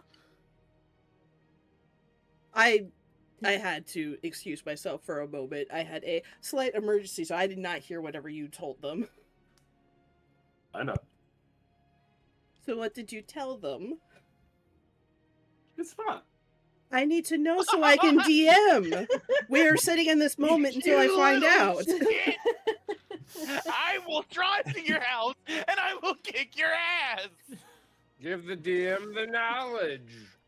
I told them to keep their mouth shut and to be careful. That I don't like them and that we'll deal with that later. Okay, so you And that essentially even gods like them can be chained. okay, so you essentially told them nothing. Got it. Nothing that Vale doesn't already know. Wasn't already told by the other magic user in the Black Flame area before.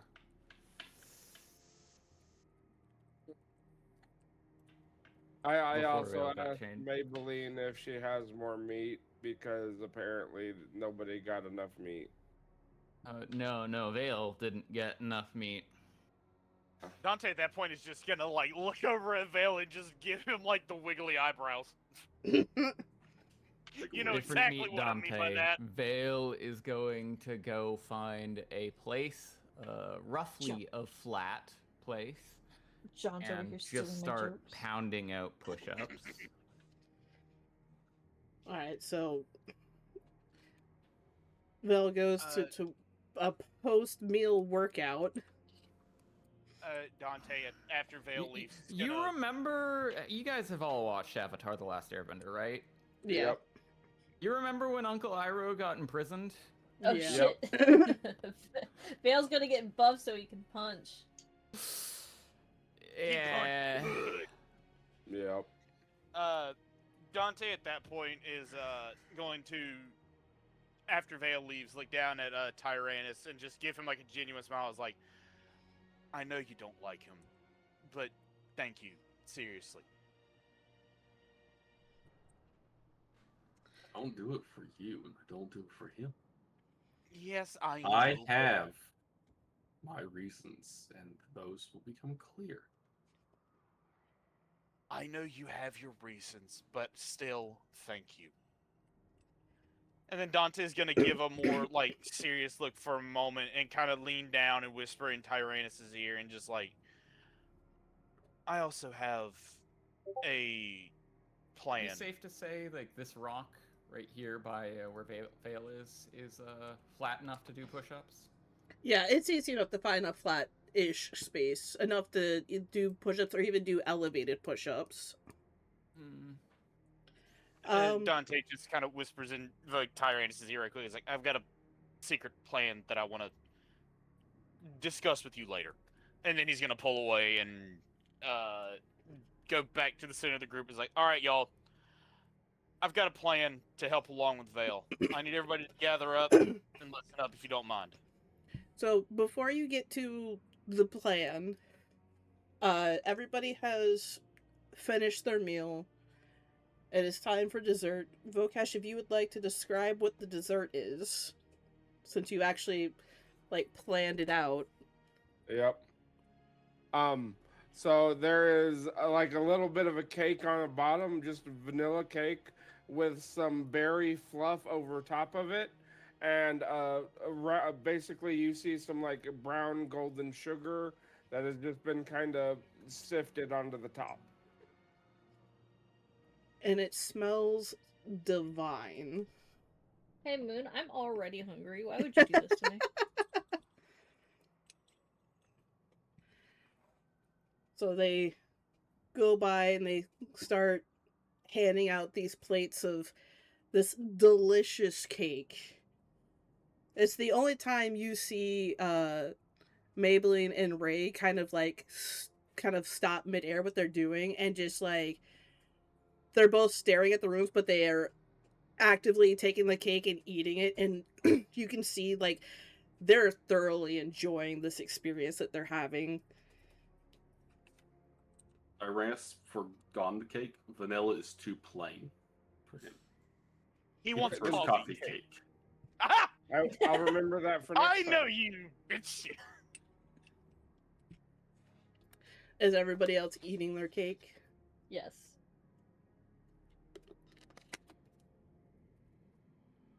Dante is full from his food, so he's gonna look over at Vokash like, I appreciate the dessert, Vokash, but I'm full. Eat it. Yours is good. They're all good. Yours is like, eat it. There's not a question. There's no no's here. You see everybody say, else they're putting. Just gonna say this above table. That totally doesn't sound suspicious as shit. Do I need to spit on it first? No, don't ruin the sugar. If you want to make a perception check of Vokash, I'll let you make a perception check of Vokash as they are telling you to eat the cake. Dante's gonna eat his dessert. But Thank just you. generally It's looking at just them, desserts. you can see that they took the rejection from Tyrannus, and after hearing your protest, you can see you're starting to hurt the chef's feelings. And I put my blood, sweat, and tears in this. Eat the fucking cake. Is he also wearing a kiss the chef apron? Please do not She think to the is. cook. She is. Vale is gonna look at Vokash while pounding out these push-ups and be like, so where did you put my meal? I haven't even eaten that yet. I put your meal on your lap. I've So- not been sitting this entire time. I came up from Penny and I've been standing. Okay, well, I and- would have handed it to you at that point then. Oh, okay. Vale's just gonna look around the ground for like just a plate sitting somewhere.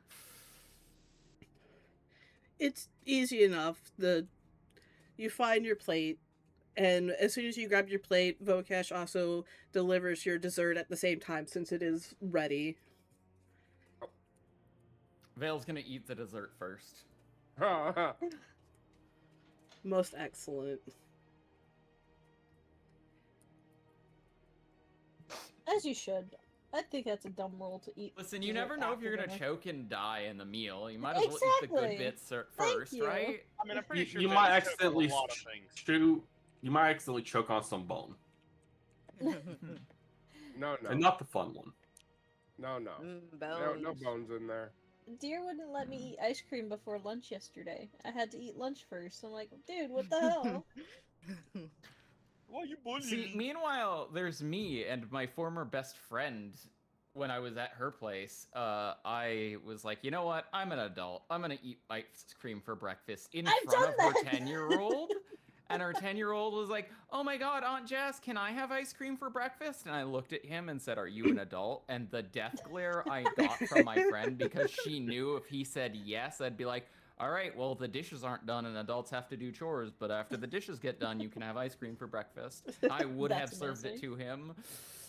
So, Vale, you eat this dessert, and it is delicious. And as you're eating this and you finish it, you get this overwhelming, calm, like mellow feeling that you've not experienced before. Essentially, Who put lithium in the food? you're getting the effects of like good weed without the like giggly parts, just the mellow parts. Good stuff. Like, I don't know, good Prozac or something. Who spilled the bipolar meds into the food? I'm Should gonna get back go on up to Prozac. Val and whisper in her ear, "It wasn't spilled." Rude. Vale is not actually saying that, just an FYI. Vale doesn't know Oh. shit about mental health. Okay, then the Vokesh doesn't obviously say that. But above table full disclosure, your dessert was spiked. Oh, Yeah. I am well aware. But for the best, it was basically something to help keep you calm. And fun fact, this particular concoction also counts as not being sober,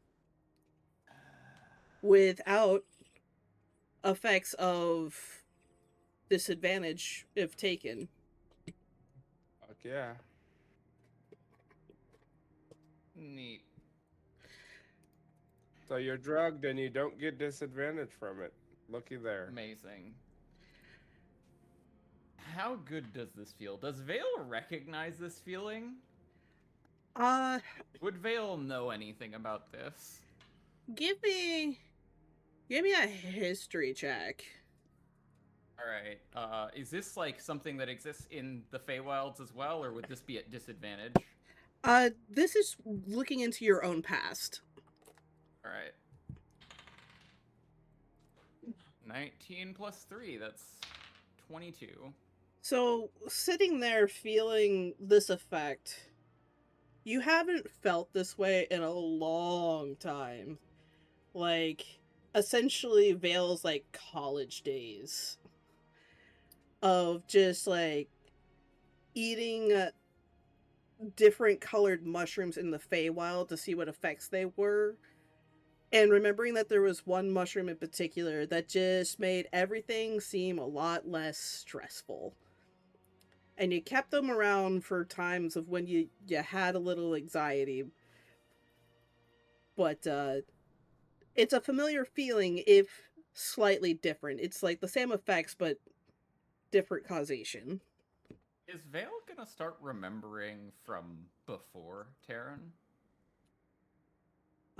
Maybe. If we're going back that far. Like, right now, all you get is you remember the feeling. You'd have to explore Okay. it further if you wanted to, like, get into specifics, which we'll have to like, you'll have to give me more of Vale's backstory that I can bring up. But for now, you just remember the feeling and remember that it was a pleasant time. He was on that good shit, bruh. Free drugs. So as you're all enjoying your desserts or whatnot, you hear Maybelline and Ray become very excited as they seem to be on the precipice of unlocking the secret of this map. As they both stand up and kind of take a step away, you see like magical runes appear as a bright light starts to appear and a portal forms, and through it walks Frost. If you'd like to come back in, come back. Come on, goosey one. Welcome back, Here, Frost. goosey. Hi, geese.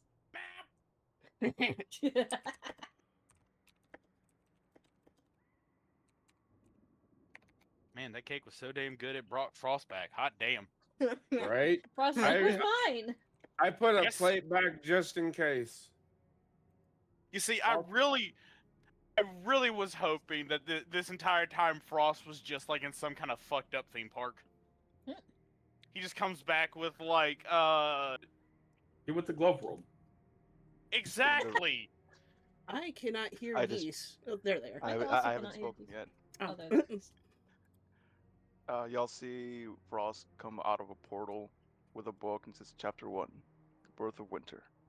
Before the world knew seasons, it knew only chaos. I guess we're gonna fight chaos. From the primordial storm came 4 titans, Flame, Stone, Tide, and Gale. I like that wizard, but God doesn't. But when their endless conflict threatened... Oh, hello. I'm in a different world. I see plants. Hi, Frost. I hand Frost his dessert. Nibbles I'm kind of ahead. like runs and launches herself to Frost. My car's back. I feel like when Nibbles runs and dives at Frost, it needs to be like through the dessert. I was gonna give, like, I see Nibbles coming. Nibbles is on my cloak. I give Nibbles the dessert because Frost doesn't eat. Nibbles like perched on Frost's shoulder, eating. Just pulls on, shoves the whole cake in her mouth. You hear Kit from around the corner. That's not fair. They got 2 pieces. Ah! I don't eat food, so she eats my food. It's kind of the dynamic we have. Also, God, I'm in the forest, not in the cave. You need to be summoned. Summoned to this board. Summon me to where I am again. There you go. I would. I just want to say Nibbles is looking at Kit like smugly. when Kit says that, I would give Kit a honey butter biscuit because it is something sweet, but it's something nobody else has had. Kit will take it from you and be like, "For me?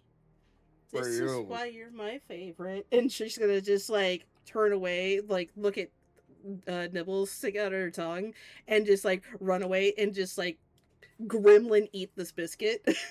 Nibbles gonna chase after her. Be She like, is- That's not fair! She's full sprinting in circles, like shoving this biscuit down her throat. Like, you can't have You're it. lucky you're fast! She's very fast. 45-foot walk speed, I'm gonna you look. said? Oh, Yeah, 45-foot walk speed. I'm gonna look Dang. towards them and be like, okay.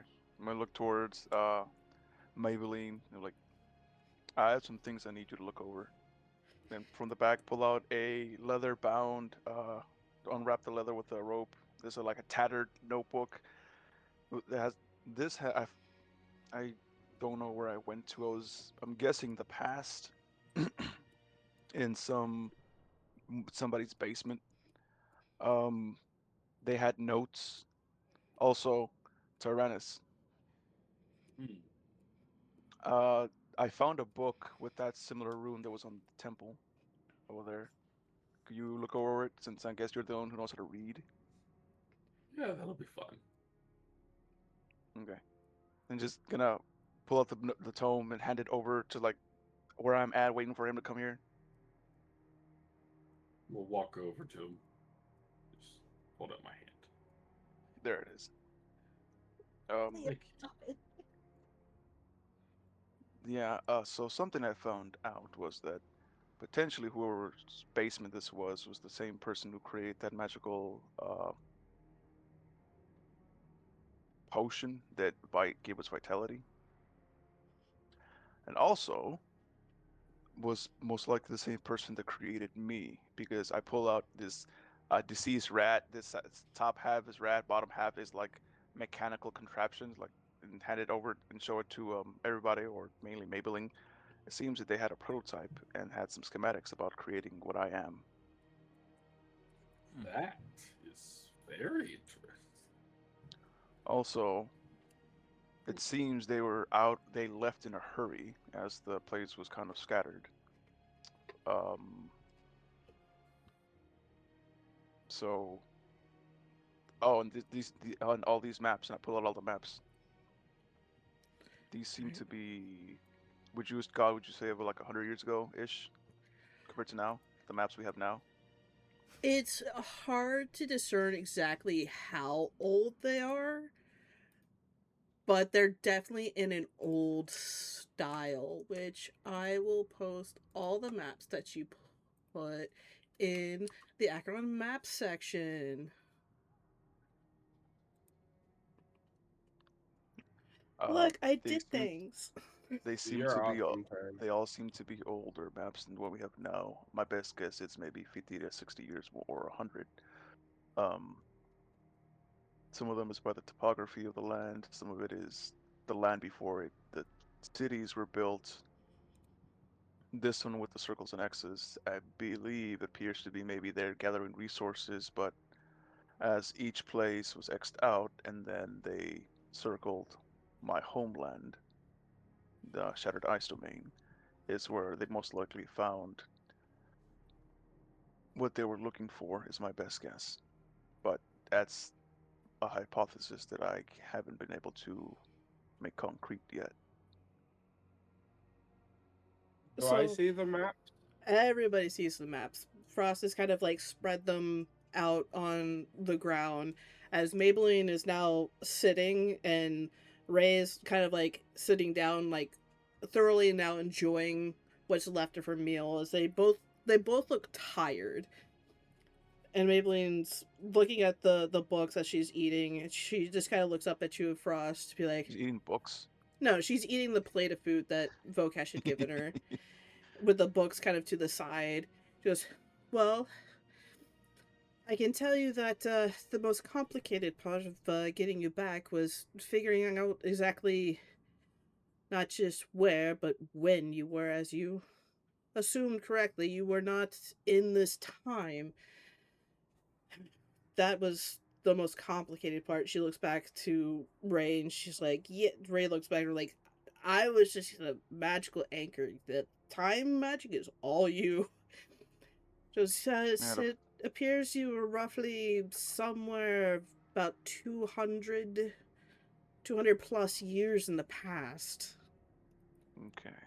I am roughly, from the last time I counted, 100-ish years old. So this is way beyond my creation. Maybe the concept of the idea of creating something like what I am. I also found other cool magical books other than that one that looks like Ari said, looks like the one that's in the temple. So which book did you hand to The Maybelline? No, I handed Tyrannus I handed Maybelline the all the notes and research notes they had, like that you said was like old undercommon. Okay, so you handed Maybelline the All the the notes, the notebook research notes, from the yeah, table. the dilapidated one, and then the non-dilapidated one, since she does enchantments and stuff. And then I handed Tyrannus the book, which has the similar arcane runes that none of us could read, but he could. Got you. That would be.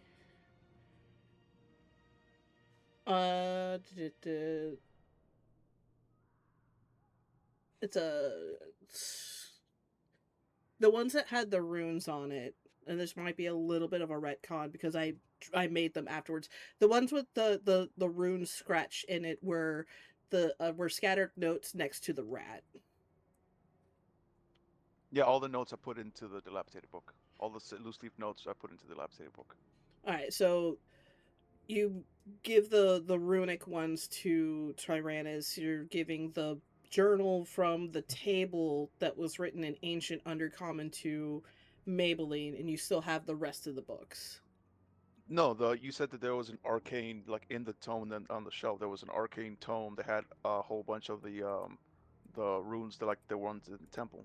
I took that one too. Yeah, that's what I'm saying. I'm retconning that into scattered notes. Oh, that's lame. All that work for.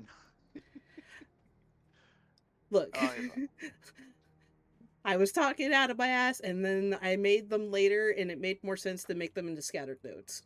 No, you're fine. I gave them still to Tyrannus because he could read them. And then I got other. I can't books. understand shit. I also have a book about transmutation because I believe I was created via transmutation. Is the best thing I could think of. Seeing as things magic turns from this to that. I also have a book about portals, which is the biggest book since it has a lot about portals. I have this book that I was reading right now about the ice domain, I think. And this book about flora, because I need to find out what that magical flower with the face is. And I point to the one that I gave to Maybelline. I'm like, may I have that back, please? Wait, I think I sent you the wrong set of notes. Hang on. Copy them quick. I mean, it's not a huge deal. What, like to me or to someone else? To Tyrannus. Tyrannus. Too late. They already copied it and made it into MLA format. It's not a big deal. Those are the notes that you should get. I'll just remove that, so... Boop.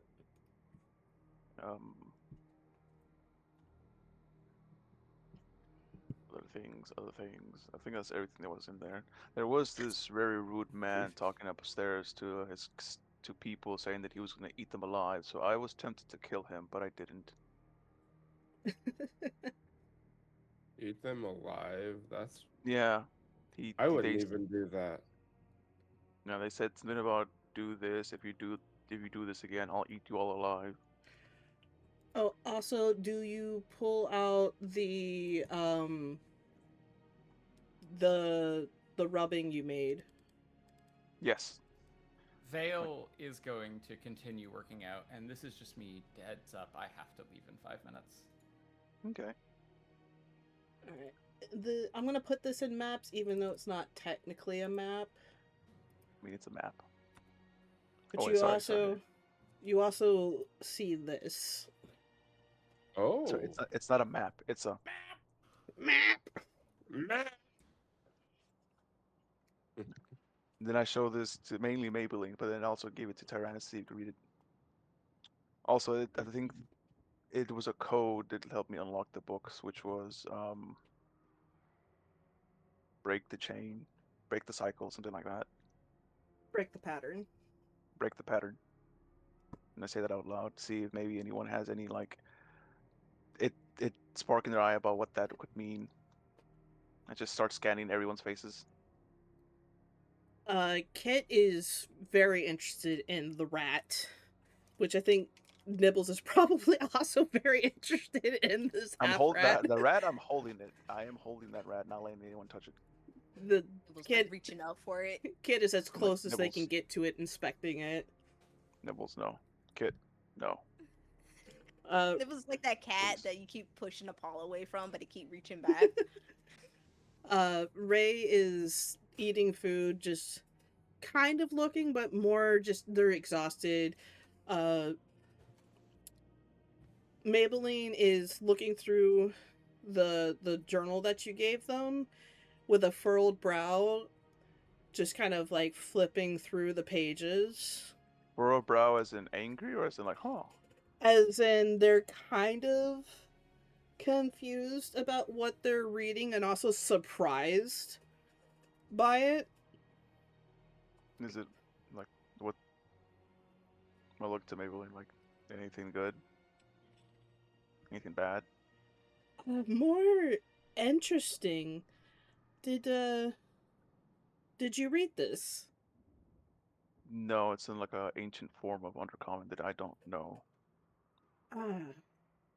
I can read like bits, like that one says that one says they, that one says banana. she looks and she goes, that definitely doesn't say banana. Onomatopoeia. Give me a moment. And she's gonna put the book down, and she kind of gives almost like an exhausted sigh, but not like a I don't want to sigh, but just a I've used a lot of magic today sigh. And you can see the book glow slightly, and then snap back, and she flips through and goes, there, that should be easier to read now. Oh, it doesn't say banana, it says tomato. She hands the book back to you. It's now in basic common, or basic undercommon. Undercommon. Oh, cool. I'm gonna sit behind Maybelline and just start giving her shoulder rubs. She kind of leans back. It's like, I understand why you're everybody's favorite. And if you're not, you should be. What do I gleam of this Undercommon for Dummies book now? Are you starting at the beginning, or are you just flipping to a random page? I'll flip to, how many pages are there? There's a lot. Give me a number. Roll me. I was gonna say that. Give me a number, and I was gonna roll the D100 if it was a 100. I mean, there's 30 pages. I have a D10. I can roll it 3 times. There you go. Roll 3 D10s. I can't tell, is that a 6 or a 9? I think it's a 9.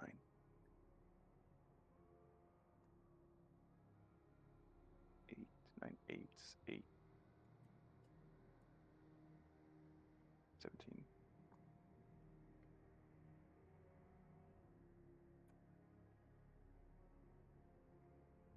Page 21. Let's see. And to let y'all know, she actually made books. I For did. 6 hours. Flipping through a random page, you see very like proper elegant handwriting. A couple little ink blots on it, but for the most part very clean handwriting. And you start scanning the page, and it's a journal entry, and it's the first couple of lines are the mountains at the northern edge of the Night Province rise like broken fangs, jagged silhouettes carved against the eternal twilight. Few cross them, fewer return. The locals say that peaks mark the boundary between the world we know and the sky's forgotten places. And May I see if the journal sorry, go entry ahead. continues.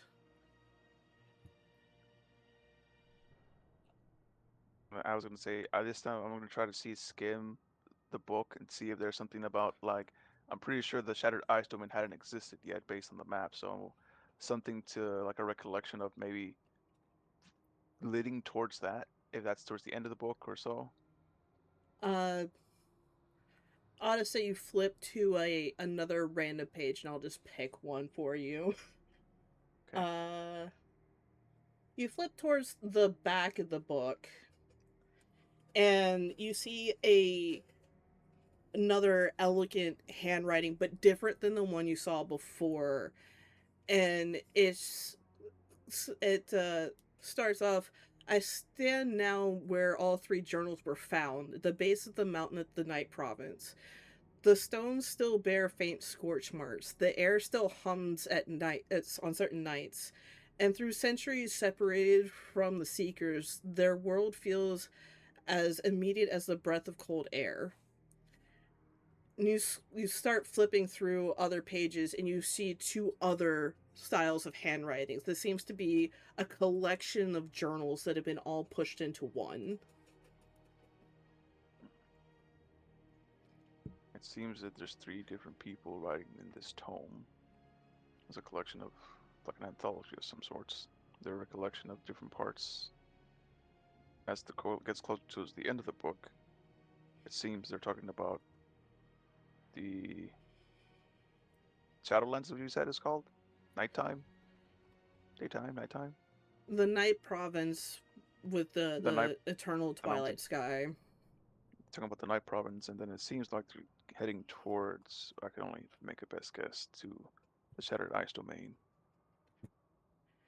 I guess it just stops like somewhere towards the end saying like they're going towards the no man's land, I guess. You flip through the book, kind of, you were looking at like the end of the book, you kind of go toward the middle of the book, and you see mentions of the second province. You flip to another part, you see mentions of the Heartless Deep, and you flip towards the beginning of the book and you see mentions of the Shifting Forest.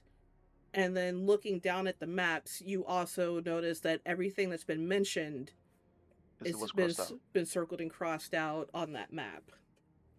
Okay, so these are journey points that they wrote down. And there is no writing about maybe whoever was there in that basement had left to the Shattered Ice Domain to discover it, since this was 200 or so years ago. Can I dip? Are we good? Is there anything I need to be like paying attention for, or like can't really? Yeah. I think the main thing I needed from Vale today has been done. So you're Okay, good cool. to do push-ups and eat Alright. cake. And just kind of push-ups, eat cake. When Maybelline is free, Vale is going to approach and ask for a decanter of endless alcohol instead of water. In the shape of a penis. Vale is gonna look at Dante and be like, you know, you've been super kind to me as they do it. As a favor, I'll let you pick the booze.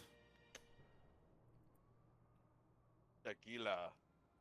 Tequila? Is that what Dante drinks? God, Dante is such a fucking queen. Okay. they don't call it tequila here, they call it firewater. I mean, if anything, it would be if we're going off of what I drink. Oh god. What Dante would drink. Fuck it, I'll go with. Oh god, I forgot what the Irish love to drink. I'm drawing Whiskey? Yes, thank you. Dante Alright, is not Mexican, got it. So that, or mushroom water. There is also mushroom water as an option. Vale can just be chill. Or fireball. You can mix both. I mean, it is true. With Vokash's help, with Maybelline, they can make the chill water. Hold on. I'm gonna roll a dice to see if Vale's smart enough. Yes. That was a floor dice. What does the Great Floor Die say? That's a natural one. Vale does Never not mind. realize that the chill water is good enough by any stretch. All right, so yeah, it's gonna be whiskey.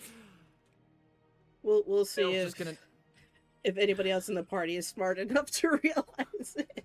All right. Sorry. But what's with that, Vale's gonna toss, while doing push-ups, toss the bag of coin at Maybelline if she looks free, when she looks free, and ask for a, if she would be able to make one. And as doing it, Vale is gonna refer to again Maybelline as a sexy goddess. A sexy goddess. You think you could make me a decanter of endless liquor?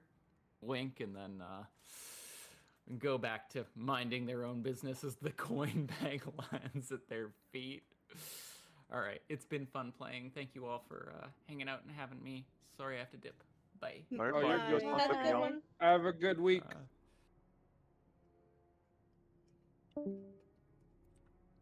Alright. Vokash is gonna whisper in Maybelline's ear and be like, "You should make it specifically poachine or moonshine or something that is entirely too robust." Okay, we have to remember he's going into a bad group of people, so let's not fuck with the alcohol too much. Why is Will go into a bad group of people? Oh yeah, that's right. So, in short, They have a he collar on them. disappeared. Technically, yes. Vale's with the Black Flame now, technically. Okay. The problem is the Black Flame, with that lovely little cloak that he has around, his body now, they can hear whatever he says. They can Okay. track whatever magic he casts. And if I'm Okay. remembering Terran, any that is casted on him, or just that he himself casts. You know what Tyrannus told you. Well, I also ask that since Dante has had reports and he knows what those cloaks can do, if those reports also would have, like, potentially said, like, what those cloaks might be able to do. From what you know from your reports from the old timeline is that the cloaks work as a monitoring system that whenever any of like secret agents that have been sent in, when they've tried to cast any kind of magic that would be beneficial to your side, you stopped hearing from them.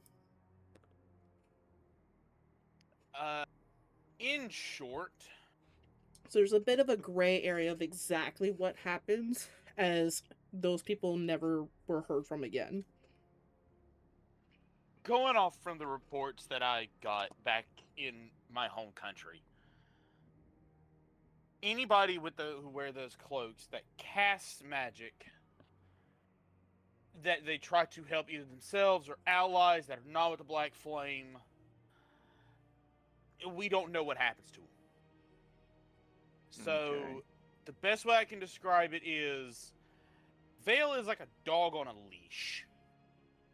How Yes. much of that leash does he have as leeway, or how tight that leash is, I have no idea. Either way, I have a plan that might help and also give us some more information, but Frost, I'm going to be honest with you, you might not like it very much because it is going to potentially put Nibbles in danger. I think Nibbles puts herself in danger enough, but I'm there to help. If she gets caught, they might just kill her on sight. Then I will just obliterate this Black Flame. It's a whole lot harder than that, my friend. But Everything in is. short, and Dante's gonna look at Nibbles and go, Nibbles, this plan of mine, you do not have to do it. This is going to put you at risk, but if this works, it could potentially help us out a lot and help Vale out a lot. So, if you want to hear my idea and go and then choose afterwards, you can. But I'm gonna be honest. You might die if you're caught. You're talking to somebody who's from the Feywild. Think I'm afraid of death? It never hurts to ask and be considerate. As long as I Slowly get move. my treats that were promised, they're good. And I'm gonna look at Like- Nibbles, look at Dante, look at Nibbles, look at Dante. Squint. At Dante, not Nibbles. And then I look at Maybelline. Maybelline. Maybelline. Yes, she's just looking back at you. Instead of the whatever I asked for, I don't remember what I asked for after I got teleported away. Can I get a portable forge from what I gave you, the frozen lightning? Is that something that can be made in the future? Yes, it's been one thing after another, but I can certainly start working on a mobile forge for you. Dante's gonna look over at Maybelline and it's just like, sweetheart, it sounds like you need a drink and a nap. Well, I did just bring your friend back through time and a magical map. While constantly being asked questions, my focus is a little split at the moment. I think the kids call it overstimulated. That's why I'm giving her the shoulder rub. She's earned it. Dante at God- this point is just gonna look at Maybelline, give her a genuine smile, as he's been doing lately, bowing to her respect. Was like, for all that you've done for us, thank you. You haven't needed to do it, but it means the world to all of us. Thank you. She's. At the, Oh, go ahead. I was at this point, Frost has the rat mechanical thing, moves somewhere around here. If I can pick up my Kai, can I not pick up Frost? You should be able to. I'm gonna move like, no, I can't pick up Frost. There I am. Now I can. I'm gonna like move to where there's like dirt, because there's nothing but rock here, and it'll be very sad if I did it up by the rock. Actually, first I'm gonna put Nibbles down, like put like next to Volcash. Go this way, dig a hole, put the rat there, and then can anyone in a distance see where we are? Uh, Would I be able to tell how far they'll be able to see if I lit this rat on fire? I mean, as long as you're not making like an inferno, you're fine. If it's like campfire size, No, it's just like in the little hole. yeah, no, you're fine. Okay, I'm gonna do my thing, go fire, and then put ice fire in it and like burn it and wither it with cold fire, and then cover the hole and be like, Talaric always said to do this for dead things that are good. Goodbye, friend. And then I'm gonna walk back, pick up Nibbles.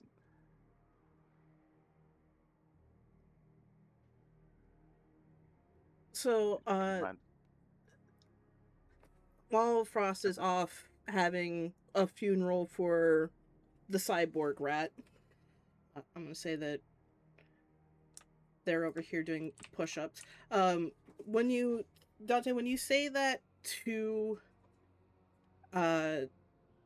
Maybelline, give me either an insight or a perception check.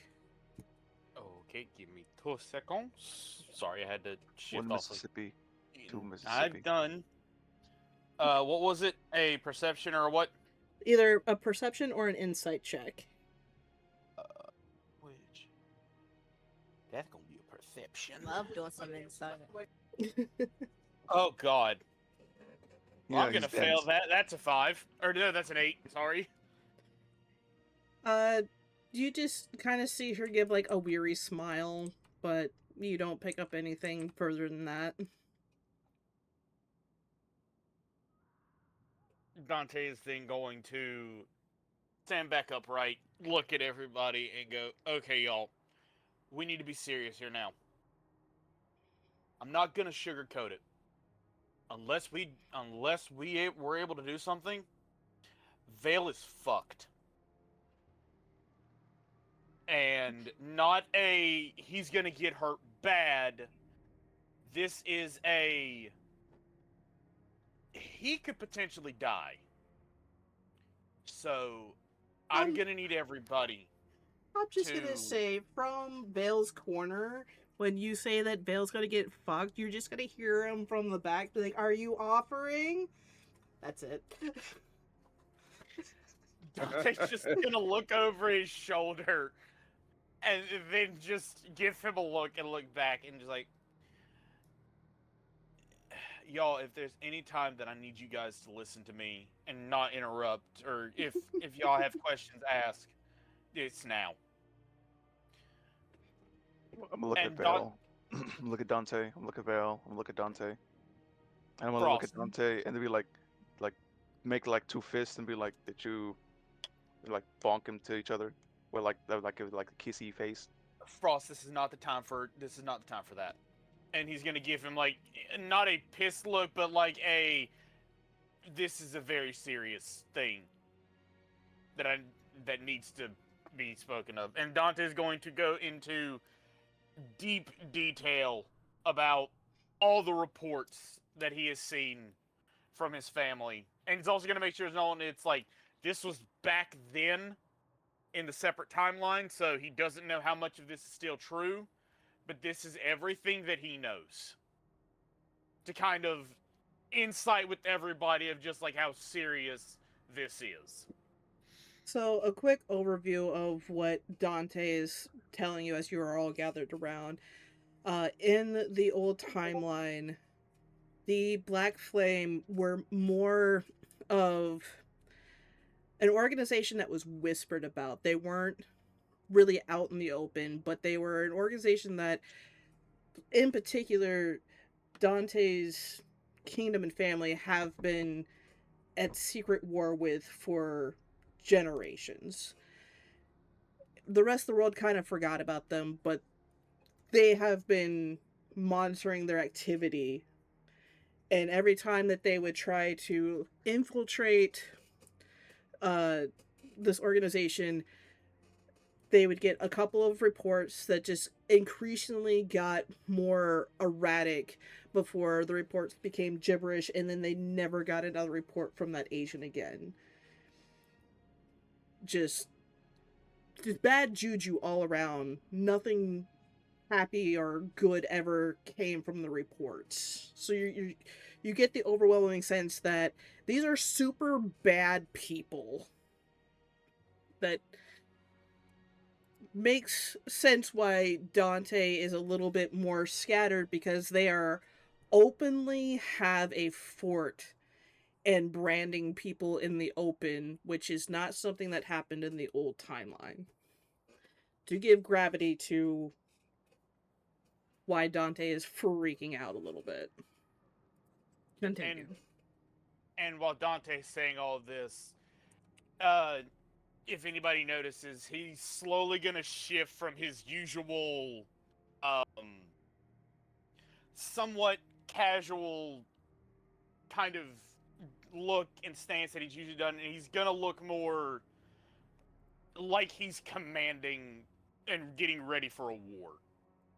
Like, it's easy, if anybody notices this, it's easy to tell, like, he's subconsciously shifting into I'm leading my people to protect them mode. And then after he explains everything, he's gonna look over everybody's like, alright, y'all. If there's any time for questions, and I mean serious questions, this is the time to ask. Is there a hierarchy within the Black Flame? Much like military? Like military, yes. Off the top of my head, from what I can tell you now, the highest in command, if to my knowledge, or that I'm going to take a guess at, is Lord Baylor. Who's that? Somebody we ran into after you got sucked into the map. We don't know exactly who he is. He appears human, but he has a bodyguard, and both Baylor and the bodyguard seem to have two wolf-like appearances. One brown, one white. The brown, though, they are a lot bigger than wolves. How big would you say they are, Taryn? There would be about direwolf size. Dante's gonna look back over at Frost. Like, do they have direwolves where you're from, Frost? Or do you know what a direwolf is? I would say they would have direwolves, because it would be like Yeah. a lot of the bigger animals would be up there, right? Yeah, you would have seen a Like- direwolf. For everybody, Direwolf, dire bear, dire rabbit. for everybody goose. else's mental comparison, direwolves are roughly the same size as Trina. Yep. Like, they are brown bear size. They are big wolves. Big Bear and the wolf. I have seen a few of them. I've slayed a few to protect the spirits. They are about the size of direwolf. Okay. One of them, Taryn, you can interrupt me here if I'm going too much, because I'm pretty sure Dante saw the abilities of the brown one. But the brown one seemed to be very protective of Baylor, who he also seemed to have some control of. It listened to him, it protected him. So whether they are master and pet or anything otherwise, some kind of pact, I do not know. But the brown, I'm just going to say direwolves. The brown direwolf was able to have bone protruding from its body on its command. He mentioned that it was not a pet, but a partner. Okay, thank you, Penny. Then yeah, it is a partner. So I'm going to go off of they are on equal standing to each other, as in they have a mutual agreement of some sort. What that agreement is, I have no idea. Nibbles, you got very close to the white one. Did it seem different than a regular direwolf? Sugar's having slight issues with their family being super loud right now, so they may not be able to hear you. Gotcha. I'm gonna yell really loudly for her. Then I'll wait till they get back. But Yeah. Yes. Sorry, what was it again? I'm just gonna be in and out of muting. you're good. I just asked Nibbles if she noticed anything different with the white direwolf-like creature since they got close. Well, they gave off like cold elements and they seem very like intelligent. So Okay, so Was then it the a- white, Was it a wolf or was it a fox? it was a direwolf, or it looked like a direwolf. But it was cold. Yes. yeah, I so- think he said it was like an elemental wolf. Would something like that ring any bells for me from my homeland? From your homeland, no. I'm gonna open another book. Realms. Cold. Well, no, I have the cold book. I'm gonna look at the cold book. Cold book. Cold. Animal. Cold. Didn't find anything. Either way, we can assume then by that the white one has some sort of ice/frost abilities. Hello, frost. The brown one can have bone protruding through his body. So these are two creatures we do not want to mess with. Lord Baylor, I am going to assume that massive weapon that he had, he knows how to use it. There's also his bodyguard, who we know the least about. We don't even know the bodyguard's name. Unless Vale somehow got its name. It was not given. Okay, he does not know its name. Based on what So, you said, is it safe to say all these people are not willing, and if we found a way to free them, they would help us take the organization down? not everybody. I'm going to go off the assumption that those who have the cloaks on them are not willing, but do not assume. Everybody who was present in Vokesh, you can also, I'm counting you as being present for this, that was in that group. If you want to make a history check, you are more than welcome to make a history check. So, Penny, Tyrannus, Dante, Vokesh, Nibbles, you can all make a history check. I get got to a make one of these? 17. Yeah, Can I On give the myself roll. guidance? you can Plus absolutely give one. yourself guidance. I did not mean to roll that in D&D Beyond. Oh, Ken, I saw that number. 18. Yeah, that was Unfortunate is what that was. Nope, that's I fine. got an especially 18 since total. my modifier's a +6. Jesus Christ. Yeah, so Oh, the fact that you I got a got a 12. 7. I don't know shit. He Don't is forget too to add your enthralled in those new D4 books. nibbles. Oh, that is your D4. She did. A dirty 20, nice. Alright. Let me know when you're ready for mine. All right, Roll so with we got a pussy. dirty 20, a 18 7, for me. an 18. What do you got, Penny? Hold on, I gotta do the math again. Oh god, What is you're it? making Mono do math? You Yeah. monster! No, she started saying numbers, and then the number that I had just left my brain. 13. 13. So, Nibbles and Dante, Dante. you both remember more details. Or what did Vocash get? 18. 18. And Vocash. The three of you remember more details about this group of people that walked by you. Because I'll say Penny, Tyrannus, you guys are a little bit more focused in on these wolves and how they are not anything that you've really ever seen before.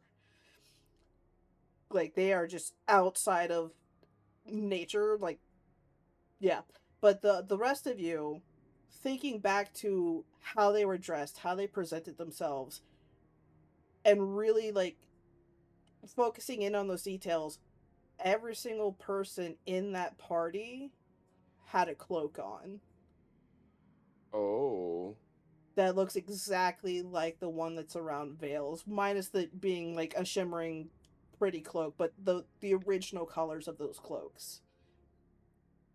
Question All here. of them are wearing it. With me realizing that, I would like to try and mind link Veil just to see if I can, or if I get like the static effect that I did yesterday. Okay. You go to Mind Link with Vale, and you get a similar static effect, but it's incomplete. Like, it's almost like you have to, like oil and water, you're kind of sliding around it, and it takes a Okay. little mental gymnastics, but you manage to connect to Vale's mind. But it's visibly, it takes a little bit more effort for me to get there. Yeah, it's instead of just getting a straight, like, static wall, you feel the similar static, but it doesn't seem to have complete control over Vale's mind or anything. Like, there's something that's just not complete there. I relay that. I also, me and Taryn, I tell them about the static that I got from the clicking dude in the suit armor. Right, so before we started, I gave Moon a rundown of everything that happened, and they gave me what they would have done in that situation. Vocash attempted to mind link with the suit of armor guy and just got a full static wall, nothing able to communicate between them. So that's what we're referring to. So Vocash is now relaying that there was a static wall, and then relays the familiar feeling that they're getting from Vale, but different. Yep. Thank you, I hear Vocash. thunder. And then Dante's gonna look back at everybody, and his look is going to get a lot darker.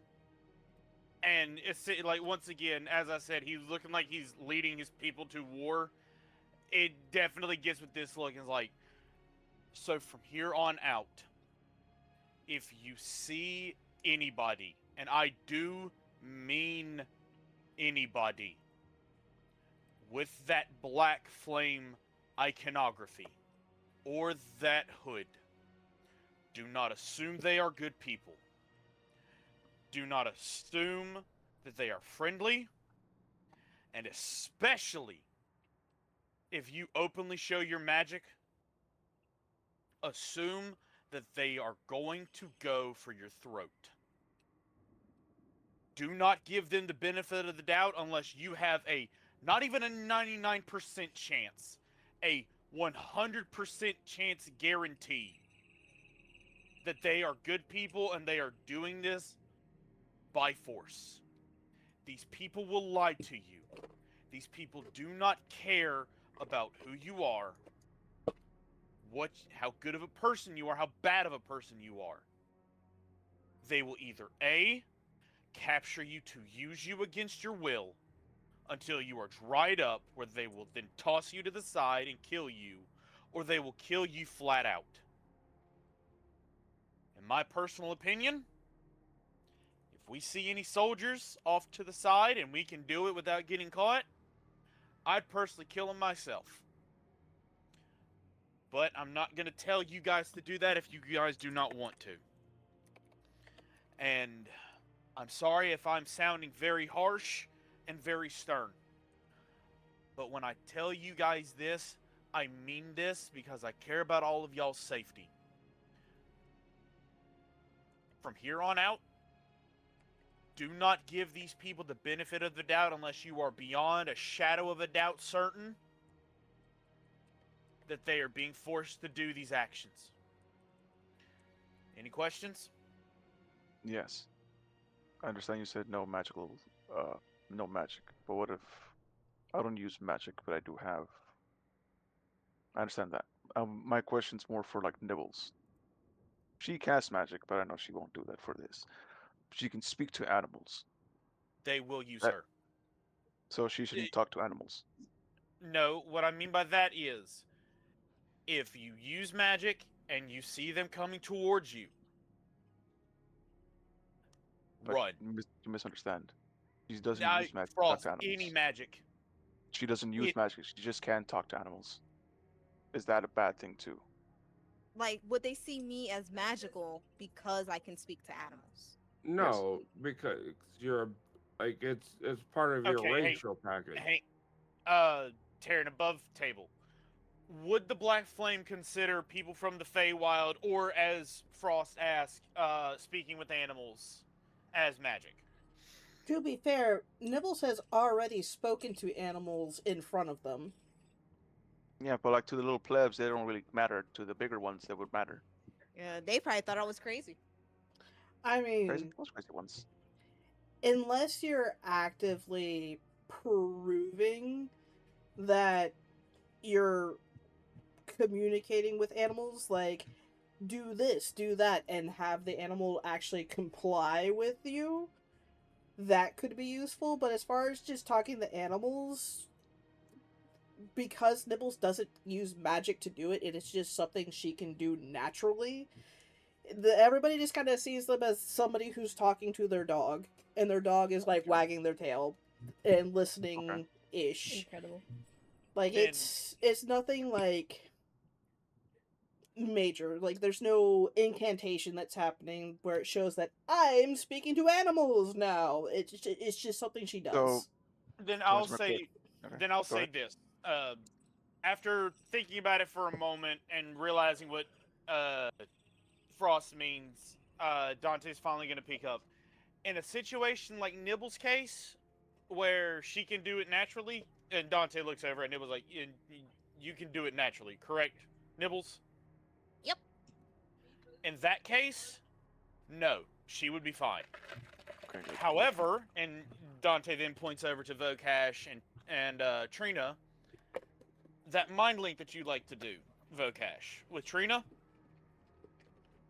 I mean, They- they couldn't see it. but if they found out that you could do it, they may come after you for that. Oh, well, fuck them. I'll hit them with the great axe. Finding I- out. Essentially, if you are, I hope this can better answer your question, Frost. If it is a natural ability that you can do, like with Nibbles is speaking with animals, she can do that. They can know about it, but they wouldn't go after her. However, Okay. if you are doing something that uses magic, once again, for example, using Vocash's and Trina's mind link, they would come after that. They would see that as a valuable tool, and there is a strong likelihood that either A, they would, in Vokash's case with that ability, they would probably try to force her into servitude rather than flat out kill her. But if it's magical in general, they will either kill you or they will try to put you into slavery so they can use you for what they need. Those guys Okay. sound like dicks. So I shouldn't, when fighting, I shouldn't transform then. I don't think that uses magic. I don't know. I've never thought about it like that. It depends on how much magical defense they have. I cannot give you a definite. I think I can make a safe assumption. The very higher ups probably have it. No, I But- mean me, the thing that I can engulf Ah, myself no, in I see cold what you mean. fire. I don't know if that's magic itself. It's just something that I've, well, like I said, I woke up, I could do. For now, I'm gonna say if no. you I won't do if that. you have to do it in defense, obviously do it. But if it is a situation where you are not in danger, No, I won't do it. That's dumb. and then he's gonna look to Vokash and Trina and just go, Vokash, that also includes your mind link. Okay, I won't use it on any of them. I Or- know, but But yeah. I don't know if they can, how well they can sense magic. Oh. And Dante, make me an intelligence check. I know this is your strong skill for you. Bards are known for their intelligence. yeah, but we think it's Definitely. a different type of head. Yeah. Yeah, 17. 17. As you're talking to Defrost and Nibbles and to Vokash about these innate abilities that they have, you start thinking about all the times that Vokash has done their mind link stuff, and you realize that they never do an incantation. It's just something that is naturally a part of their being. Upon this realization, Dante speaks out. Okay, so I just realized something. Vokash, you do not use incantations when using your mind link ability with Trina, for example, correct? Yeah, I only I used the incantation the one time, but that's only we were trying to talk to animals. That's the only time I've ever used an incantation. Okay, so mind linking with Trina, it's fine. But the moment you use an incantation, no go. Yeah. I mean, That goes for everybody else. If you have any abilities that you do without using incantations, you can do it as you want. But if you have to use an incantation to do it, unless your life is being threatened around the Black Flame, don't do it. My existence would put us at risk. no, you're family, hon. You're perfectly fine. I think she means the like her creed. She's What embodiment of she magic. actually is, Vokash. Yeah, because y'all don't know yet. I'm gonna look at Penny. Oh. Like, Oh yeah, Hmm. when you said that, were you saying that as Penny? Yeah. Dante at that point is gonna raise an eyebrow and look visibly very worried. He's like, Penny, what do you mean? Vale figured it out back. Remember when you and I had that argument in the Feywilds about how we got there? Yeah, about the man who sent us. That's what you mean, right? Right. Vale cast Identify, and he figured out why I don't have my memories.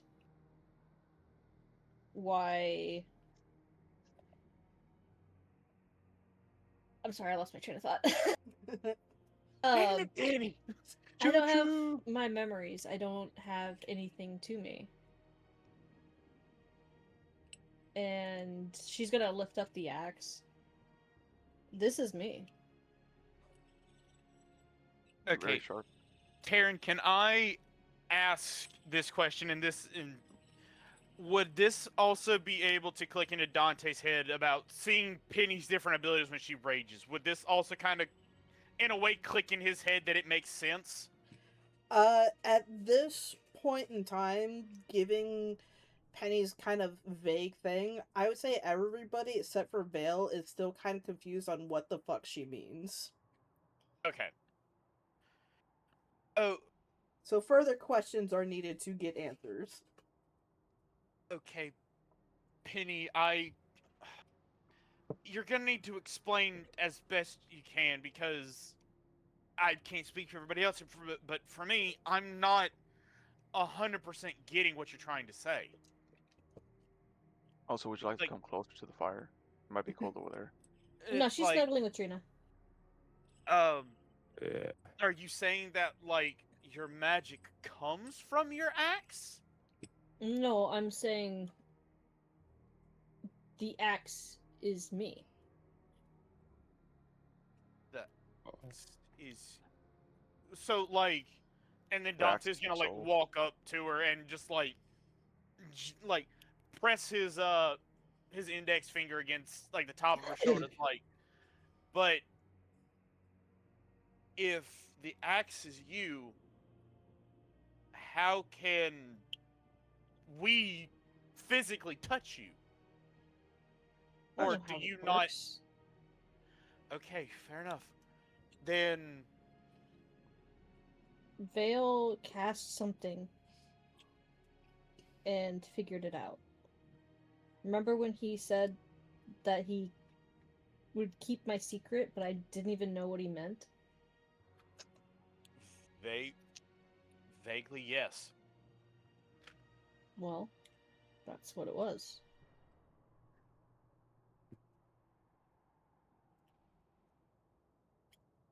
Do you feel like any incantation is being cast to keep this physical form of you? Hey God. Huh.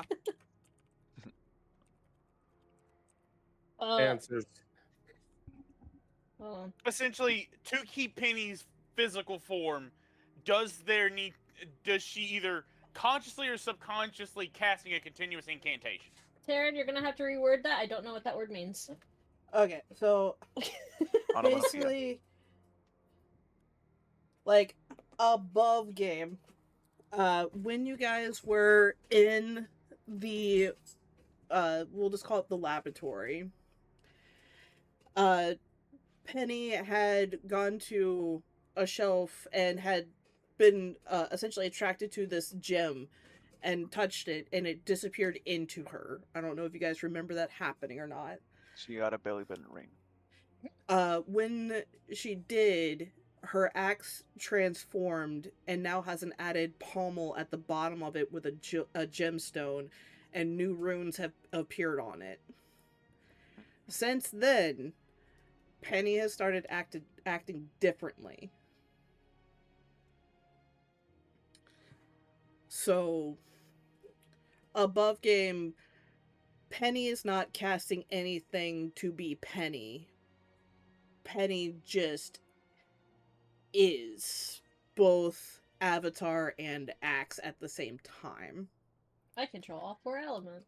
I just want to make a joke too. She's the master of all worlds. But then she disappeared, and then the And fire then nation the attacked. Fire Nation attacked. The black Then fire the Black nation. Flame took over. Oh, so glad we Yeah. All right, guys. I'm back- gonna have to skedaddle. Okay. Okie dokie. Okay. Have a good Have one. a good week. Yep, y'all too. Bye. Bye. Bye. Goodbye. Of going back to the character, Dante's then going to look down at Penny and place both of his hands Down at Penny. on her shoulders, giving her a reassuring smile and just say, "We won't let the Black Flame hurt you, Penny. Whether,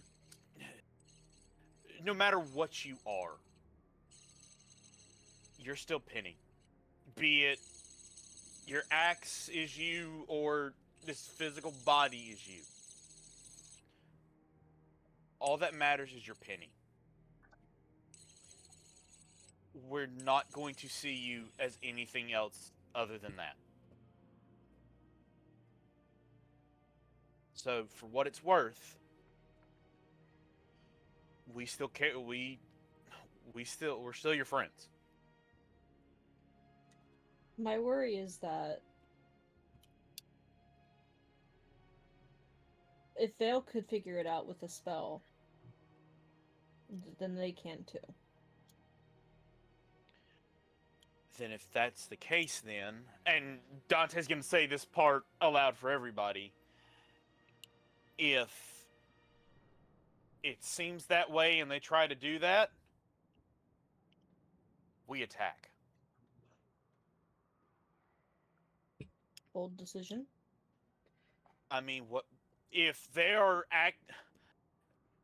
as I've said, Penny, if the black flame is coming towards you to cast Identify on you, 9 times out of 10, it's for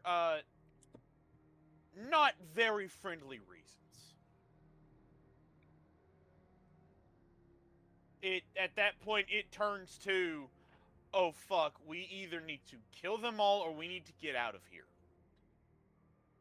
So you guys are having this discussion just above everything, just not being secretive about it. From over by Vokash and Maybelline, you see Maybelline kind of like perk up a little bit, like you see an ear twitch as she's listening to you say, we either need to leave or kill them all. And she kind of stretches her shoulders and thanks Vokash for probably the best masseuse job she's had in like a hot minute. She kind of stretches around and goes, you know, you might want to check out Stormfell.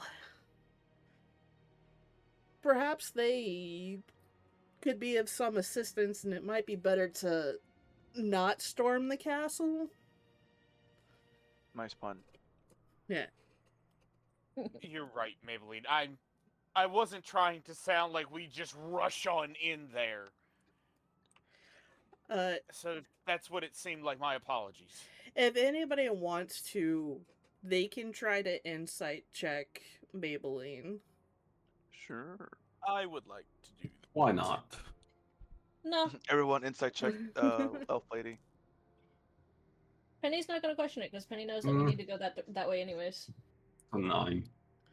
I'm a foreigner. I got, I think, a 16. I got 12. 19 for me. Alright, so everybody who rolled over a 15, Damn. you can see that Maybelline is trying to hint at something without saying exactly what she means. Like, she's holding information back, but trying to gently guide. She's trying And- to railroad us. Like, you can see that she wants to say more, but can't. Dante, upon getting a rough idea of what Maybelline is referencing, nods, says, like, you're right.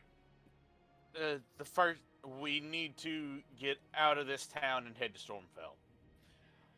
But this raises the immediate problem we have. What are we going to do with Vale and the Black Flame? Because if When does we Philip report leave, to them? he has to. When? When he's sober. The problem What- is, it's not the fact of if he doesn't report eventually, no matter if he's sober or not, they're going to come looking for it. That's why I was so freaked out, because he just can't wander with us unless we get either A, get that cloak off of him, somehow, some way, or B, we somehow make a non-arcane arcana use body double spell kind of thing to fool them, they're gonna most likely know where he is at all times. Most likely. Do y'all see the problem now? So, because this amuses me greatly, Oh god, I don't like God saying that. I love God saying that because I'm a god and I I accept believe that. in Taryn. Can- Taryn, what's going on, my friend? Don't murder us. can Tyrannus, Dante, and Vokash make a history check? And I'm amused because 2 of them are barbarians. Oh, that's why. Why Oh, not? okay. Kenny's also barbarian. Tyrannus, you switched to a physical 10. dice, my dude. Refresh and That's try again. where I'm going to use my one D&D Beyond refresh. Yeah, by all Did means. you get Use... that one? No, they just No, I haven't got a rolled like above a 10 this entire I'm- time. What? Fuck it. I'm going to use a physical dice for once because I don't ever use that. I rolled a 10, Taryn, and I'm not happy about it. Do you have any Barbarian. pluses? That that- is with the plus. Oh Oh no. no! Jesus. Yeah. What did you roll, Tyrannus? That is going to be a 24. Okay. There you go. And now, Thank you, anniversary. all right, dice. Vokash left, so let me roll for Vokash right quick. I I said do that want to let you know we're his- coming up on 2:30, and I know our we're gonna lose someone else right at 3. Yeah, no, Vokash did not roll well. So, Tyrannus, listening to this go on, you remember a little bit of history with the Black Flames, and you remember that they were opposed by an opposite force. Like, if the Black Flames are trying to control magic, you remember there's a force that's trying to liberate it. The Whitewater.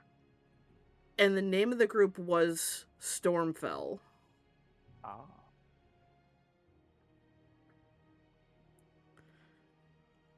So, We'll look at Maybelline. So, you believe Stormfell is where we should go? I believe that the help to your problems can probably be found there. Believe I already know who you speak of. Very well.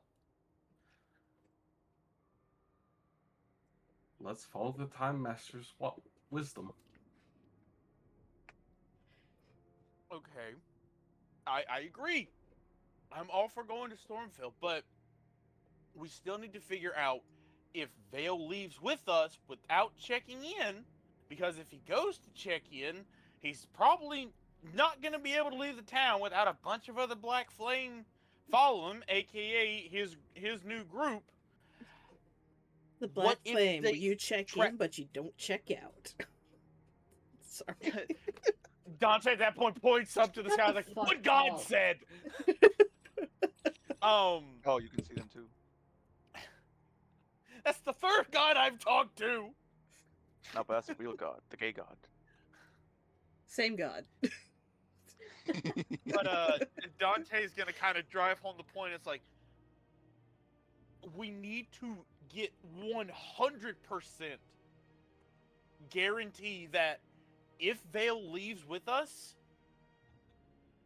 that the Black Flame aren't going to be on our asses. There's another thing to think about. If Stormfield is, oh, I don't know that knowledge. I'm quiet because that was me, not Frost. Frost doesn't know anything. Oh, never mind. Frost, your voice changed. What happened? I believe they'll be fine. Dante's gonna kind of look over at Tyrannus. Now you're forgetting about the. Yeah, right. It's like, how do you know? Oh. I read the quote, didn't I? You did read the quote. Yeah. And I think Karen, this is what one- would I have to roll? And I'm saying this strictly because of how Tyrannus said that. Can I make some sort of check to see if he told us everything? Make an insight check. Once again, the only reason why I'm saying that is because in Dante's mind, whenever he told us everything on there, he never said anything about the tracking thing. Like, they listen, but nothing tracking. So, him saying that, and you said insight? Yeah, insight. 19. You can kind of get a sense that there might have been something more that they didn't say. At that point, Dante's gonna look at Tyrannus like, Tyrannus, did you tell me and Vale everything that you Everything saw? important, yes. There's a group in Stormfell that should be worth help. I'm sure they have defenses against tracking or anything that you may believe. Okay.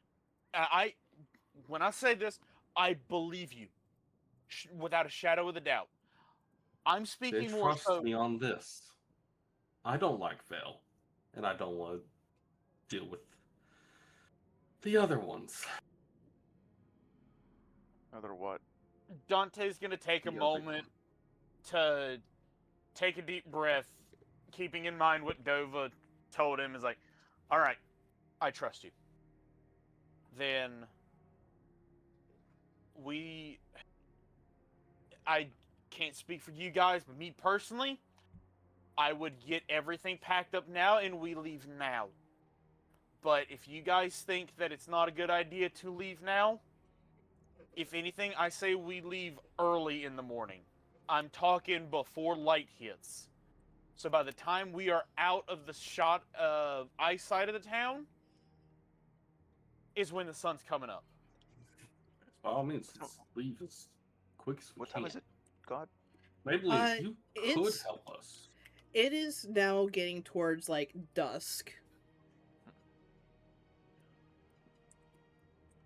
So, having one more evening at camp would probably be beneficial. Okay. We've got 2 votes for leaving now. What does everybody else think? I will look up to Nibbles since Nibbles is my conscience. Now that's a scary thought. And she can make wise decisions sometimes. Oh, I'm talking If about we- you in general. The chaos. Damn! Yeah. Well, she had to play emotional support because nobody wanted to talk. So. What do you mean she is Frost's emotions? What are you talking about? That is true, But, honestly. Nibbles doesn't really understand the gist of everything because hey, she's from like a whole different plane. So Do we go now or do we stay at night? night will probably be the best time to move since they're probably not gonna be as active. Okay, so then 2 to leave. At night? Yeah, okay. So 2 to leave at night, 2 to That's leave great. now. 3 at night. I'm for leaving when we're ready. Be Okay, it night fair or enough. day. Penny, Uh, what do you think? Not everyone can see in the dark. Yeah, me included. Yeah, you're right. I can't either. I think leaving. You guys' eyesight suck. Well, Absolutely. I'm their sorry. eyesight really does. Look, That's Thank you. At what- least somebody understands. I traded in my ability to see in the dark to shoot lightning out of my mouth. I thought the lightning out of my mouth would be more useful. I'm sorry. Is that how that works? Kit's Feels wrong. gonna Oh, pipe I up wish. because Kit does not understand that they don't technically get a vote in this, as they've just like you once told them that they were part of your party, and they are now taking full advantage of that being a part of the party. Like, I think that we should spend one more night here at camp because we've been up since dawn, and I like to sleep. Are you coming with us, kid? Kit cannot come That's- with us. I Okay. That's mean, more a I Maybelline can't leave decision. Maybelline alone. Who would take care of Maybelline if I left? Why Maybe Maybelline maybe take care of one day Maybelline? I'll come with you, but not right now. But Wouldn't I Ray take care of Maybelline? I mean, Ray's kind of new, but you kind of get I have- this sense from Kit where they're not ready to leave She Maybelline shoved as her foot in her their mouth and she's backing out of it now. pretty much. She's like trying to be an adult, but realizing that would mean leaving Maybelline, and then they're not ready to like say goodbye to their mother figure. So being a kid, It- essentially. Yeah, they're 7. It's like, Could I'm ready to Dante leave. get You're gonna leave this Mama. idea that this is why Kit's not ready to leave Maybelline yet? Like maybe one day I'll make sure that you guys don't get into trouble, but for right now I still have to take care of Maybelline. Look at her, she's exhausted. Who's gonna Look at she just Maybelline. she just like pats Maybelline's head. And Maybelline just kind of Would- smiles and what am I gonna do with this child? Would Dante kind of get the real reason why Kit was not really looking forward to going with? Oh God, excuse me. Like it's very apparent on Kit's face to everybody. Like they're not as deceptive as they think they are in this moment. Everybody sees that they're excited to like travel with the party, and then realizing what traveling with the party actually means, and they're like, I would, but I've got to take care of Maybelline, like. I got chores to do. Dante's gonna go over to Kit and kneel down and look them right in the eye and just, it's okay. You're still young. Whenever you feel like you're ready, you can join us whenever you want. If anything, and Dante's going to say this while looking at Maybelline as well. If anything, you guys know where my kingdom is. At some point, I have a feeling, at least I would like to, as he looks back at the group, like if any sort of denying or confirmation, I would like to get back to my home country at some point. If anything, I can say somewhat certainty, we probably will end up there at some point. So, we're obviously going to Stormfell, and at some point we're going to end up back in my kingdom. So you both know 2 places where we will be. I will say, I do not wish for you to go to the Shattered Ice Domain. And I will look directly at Kit. Do not go to the Shattered Ice Domain. Because it's lawlessness and, well, there are It's a monsters foot there. hellhole. Yes. Also, if you do bad things, then you'll see me again. I was about to say, Apparently, you- I'm gonna look you at do I'm gonna bad look at things. Dante because like I'm a kid. I guess I'm the boogeyman. Kid kind of looks at you, and when you're saying don't go there, it's bad things. So they kind of like do like shadow box. You're like, I can take care of myself. I got this. And then you say that if you do bad things, I'll come for you. They kind of put their hands down, and be like, okay. Either way, Dante's. Well, Yeah, you can have your own Dante, thing. Just Dante's gonna look back at Kid and essentially it's like, it's okay to still be a kid. It's okay if you still want to stay by Maybelline's side. We're not going to force you to join with us if you do not want to. But you know at least 2, now with what Frost said, 3 places we will be at some point. I just told him not to go there. That would be dangerous. Why you telling Yes, her to go but there? you're yes, but you're gonna probably want to go back to your home at some point with the rest of us, are you not? I kind of figured that when I went back, I would be back alone. So I don't know. The kid kind of perks up, goes, so I'm not yet, but maybe one day. And I'm gonna hold Maybe you to one that. day. When you're taller than Nibbles, yes. Isn't he Hey, already that's not taller than nice. Nibbles? Also, the first time Nibbles and I saw you, you were a smaller child, and then we saw you, you're a bigger child. So most likely next time you're going to be an adult when we see you again. Maybe. Who knows? But before Dante gets back up, he just once again looks down at Kit, ruffles top of her hair, and just don't grow up too fast. Enjoy the time that you have with Maybelline, and when you feel like you're ready, come and find us, and we'll accept you with open arms. All right? As you ruffle the hair and you say that, you catch just under their breaths, be like, you'll know when I take part of your tail. I heard that right because I have a 17 best possession. Yeah. Dante is just gonna laugh and chuckle. It's like, I'll be waiting for it. And then he's gonna get up, walk over to Maybelline, and look at her as like, out of curiosity, can you copy items? Or make a quick little mock-up of items? Depends on the item. Dante, at this point, he's gonna pull out his handkerchief with his royal mark on it. In clear view for Maybelline to see, is like, can you make a copy of this? That shouldn't be a problem, as she takes the handkerchief and kind of puts it in line of all the little things you guys have asked to make for her to make. Because everything should be ready by dawn. The handkerchief I want you guys to keep. As if y'all need to go to my home country, show them this handkerchief and say, I have given y'all permission to enter for safe passage and for safety. I know you're strong, Maybelline, but this is just this is my way for my own personal safety, for my own consciousness, that you guys will be safe.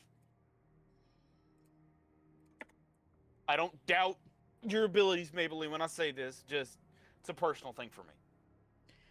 That's fine. As I said, all of your requested items should be ready by dawn if you would like to spend one more night at camp and set off in the morning. Then that's probably what we're gonna do. Dante's gonna look back here and be like, alright, y'all. I say we leave above table for this one little part at essentially Crack at the crack of dawn, maybe a bit before the sun actually breaks the horizon. I don't know if that would be like halfway through third watch or at the start of third watch, Taryn. It'll be roughly like, for the most part, you guys have been getting up at dawn. Okay. All right, y'all. Those of you who sleep, funny but cool. We'll be getting up at dawn. Make sure you got everything packed and ready to go by the before you go to bed. Because, well, after what I've just told you all, this adventure is going to become a lot more dangerous. Yeah, we'll be fine.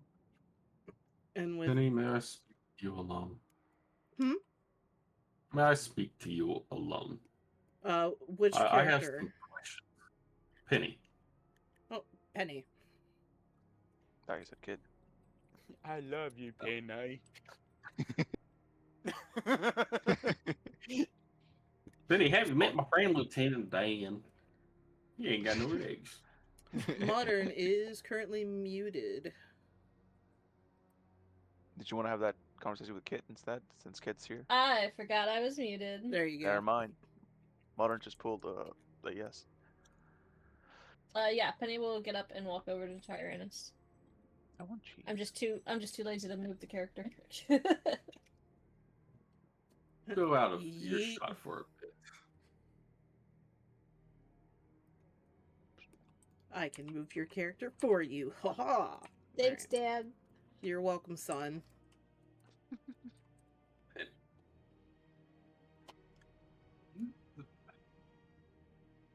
You said Vale is aware of what you are, correct? And they found that out? Yes, he cast a spell and found it out. May I check to make sure they found every secret? I don't trust the godling wannabe myself. I just wish to make sure everything is fine. I'm sure he's told me anything that needs to be, but and she's gonna hand the axe to Tyrannus. I want to take it. In God, Yes. I'd like to do whatever my I'd most like to powerful roll check I some can do. dice, please. So are you doing like identify? Identify, Arcana, whatever you wish. You can cast identify on the axe.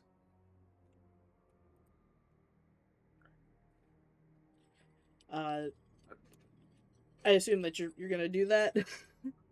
Indeed. So as you take a couple of minutes to cast identify on this axe, you get the nature of the spell, which is true polymorph. The spell in true polymorph turns any inanimate object into a sentient being.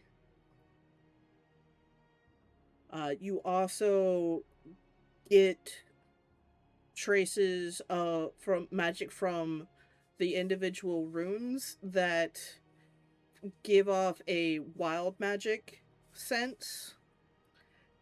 And at the end of the axe, the pommel, you sense a magic that doesn't really have a name. And it's not even really in a school that you can put a name to, but the sense that you get from it is essentially what would be a soul or emotions is attached to it. Can I roll an Arcana check to see if I have an understanding of the runes and such, like- like if I'm familiar? I like how if you look at Tailspire from Frost's back, looking to where Tyrannus and Penny are standing, Tyrannus looks like he's holding a gun to Penny. Yeah. I'm sorry, Penny, but it has to be like Some this. of mice and men shit Tell right me your now. secrets. Tell me now. Why are you an axe? Why am I yelling? What'd you get for your Arcana check? Oh no, I was asking if I could do it. I didn't hear a permission given. You can do an Arcana check, or you can just kind of look at those runes that are in your hand. You are able to like read these runes. They are the same runes that were at the temple, the same runes that are in that book, the same runes that you've seen on the spiral. And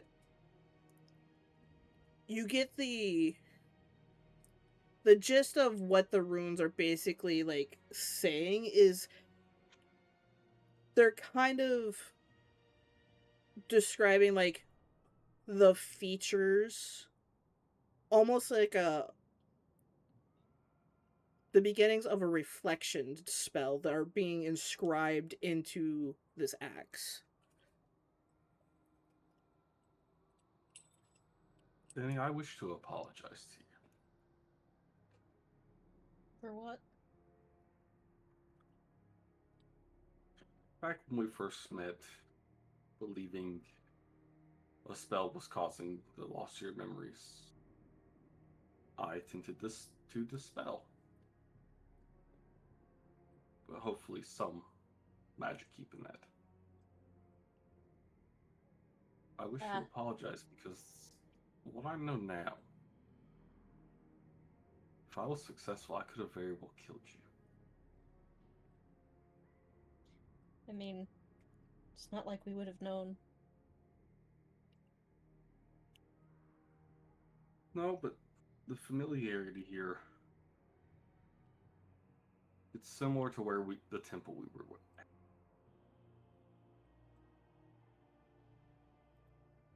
I do feel familiarity with this beyond. I will stick by your side. Of that I have no doubt. Thank you. Tyrannus is just going to walk away then. Give me the axe back, man! Yeah, Just runs off with the axe. Like, Just Tyrannus is going to squeeze the pommel lightly and then hand it back, almost back- reverently. See, before that's another just word I don't know. What walking does that away. mean? Reverently? Yes. I was gonna Tyrannus ask. is just going to use a lot of care. Gotcha. And she's gonna thank Tyrannus before walking back as well. I did want to ask on a technical side: is squeezing the pommel of the axe like squeezing her butt? No. What the fuck? Because the pommel is the No. butt of the sword or the axe or whatever. Tyrannus is actually really into Penny because Penny's 6'4". Got that Dommy Mommy energy going on. I know another creature that would be like that. She's not Dommy Mommy, she's Axe Mommy. There you go. I mean, it can hurt you, so it is Dommy. All right. Were there any last thoughts that you guys wanted to go up before we end? Anything you won't Didn't- remember next week? Didn't Tyrannus want to talk Don't- to Kit? And Not right now. Dante does want to kind of go over to Tyrannus privately and away from everybody else and go, Tyrannus, you have a bag of holding, right? Yes. Heck, Uh, we haven't used it for much. Mostly just held my belongings, but yes. That's fair. I have something I'd like to discuss with you about. And Dante just kind of whispers into Tyrannus' ear. And that's all. That's all I'll say. Okay. I guess we'll find out what the whispers were at some point. Whisper, whisper, whisper. But I was gonna ask. Hmm. So we come back next Sunday. We do the nights, or we do the nights now, and just walk out on Sunday. we'll come back and do nights next week because it's 10 minutes until our hard stop, so we don't really have time to go through night watches or anything like that. Yeah, our new hard stop. Thanks, John. Yeah, new hard stop is 3, guys. We get to play more than like an hour and a half. Yeah. You can get more done now. We No, thanks to can. John. Look at all the stuff we got done today. We had like a heartfelt conversation. We got some lore drops. We had some We got more boss back. conversation. Everyone We say actually thank made a you to plan John. for once. Yeah. Yeah. Say But- thank you to John. Thank you, John. What the fuck? And we had some bad dragon. But I'm sad they didn't get to show Vale their stuff, but yeah. but hopefully we'll be back next week. If you want to hopefully we'll be Yeah. back next week. Yeah. We're gonna raid Johnny. They're playing Batman. Cause Batman. they need peoples. But until then, everybody say bye. Bye. Bye. Give Johnny 5 minutes of your time. And just say hi to them before popping off. Have a good week, everybody. Yeah, you too.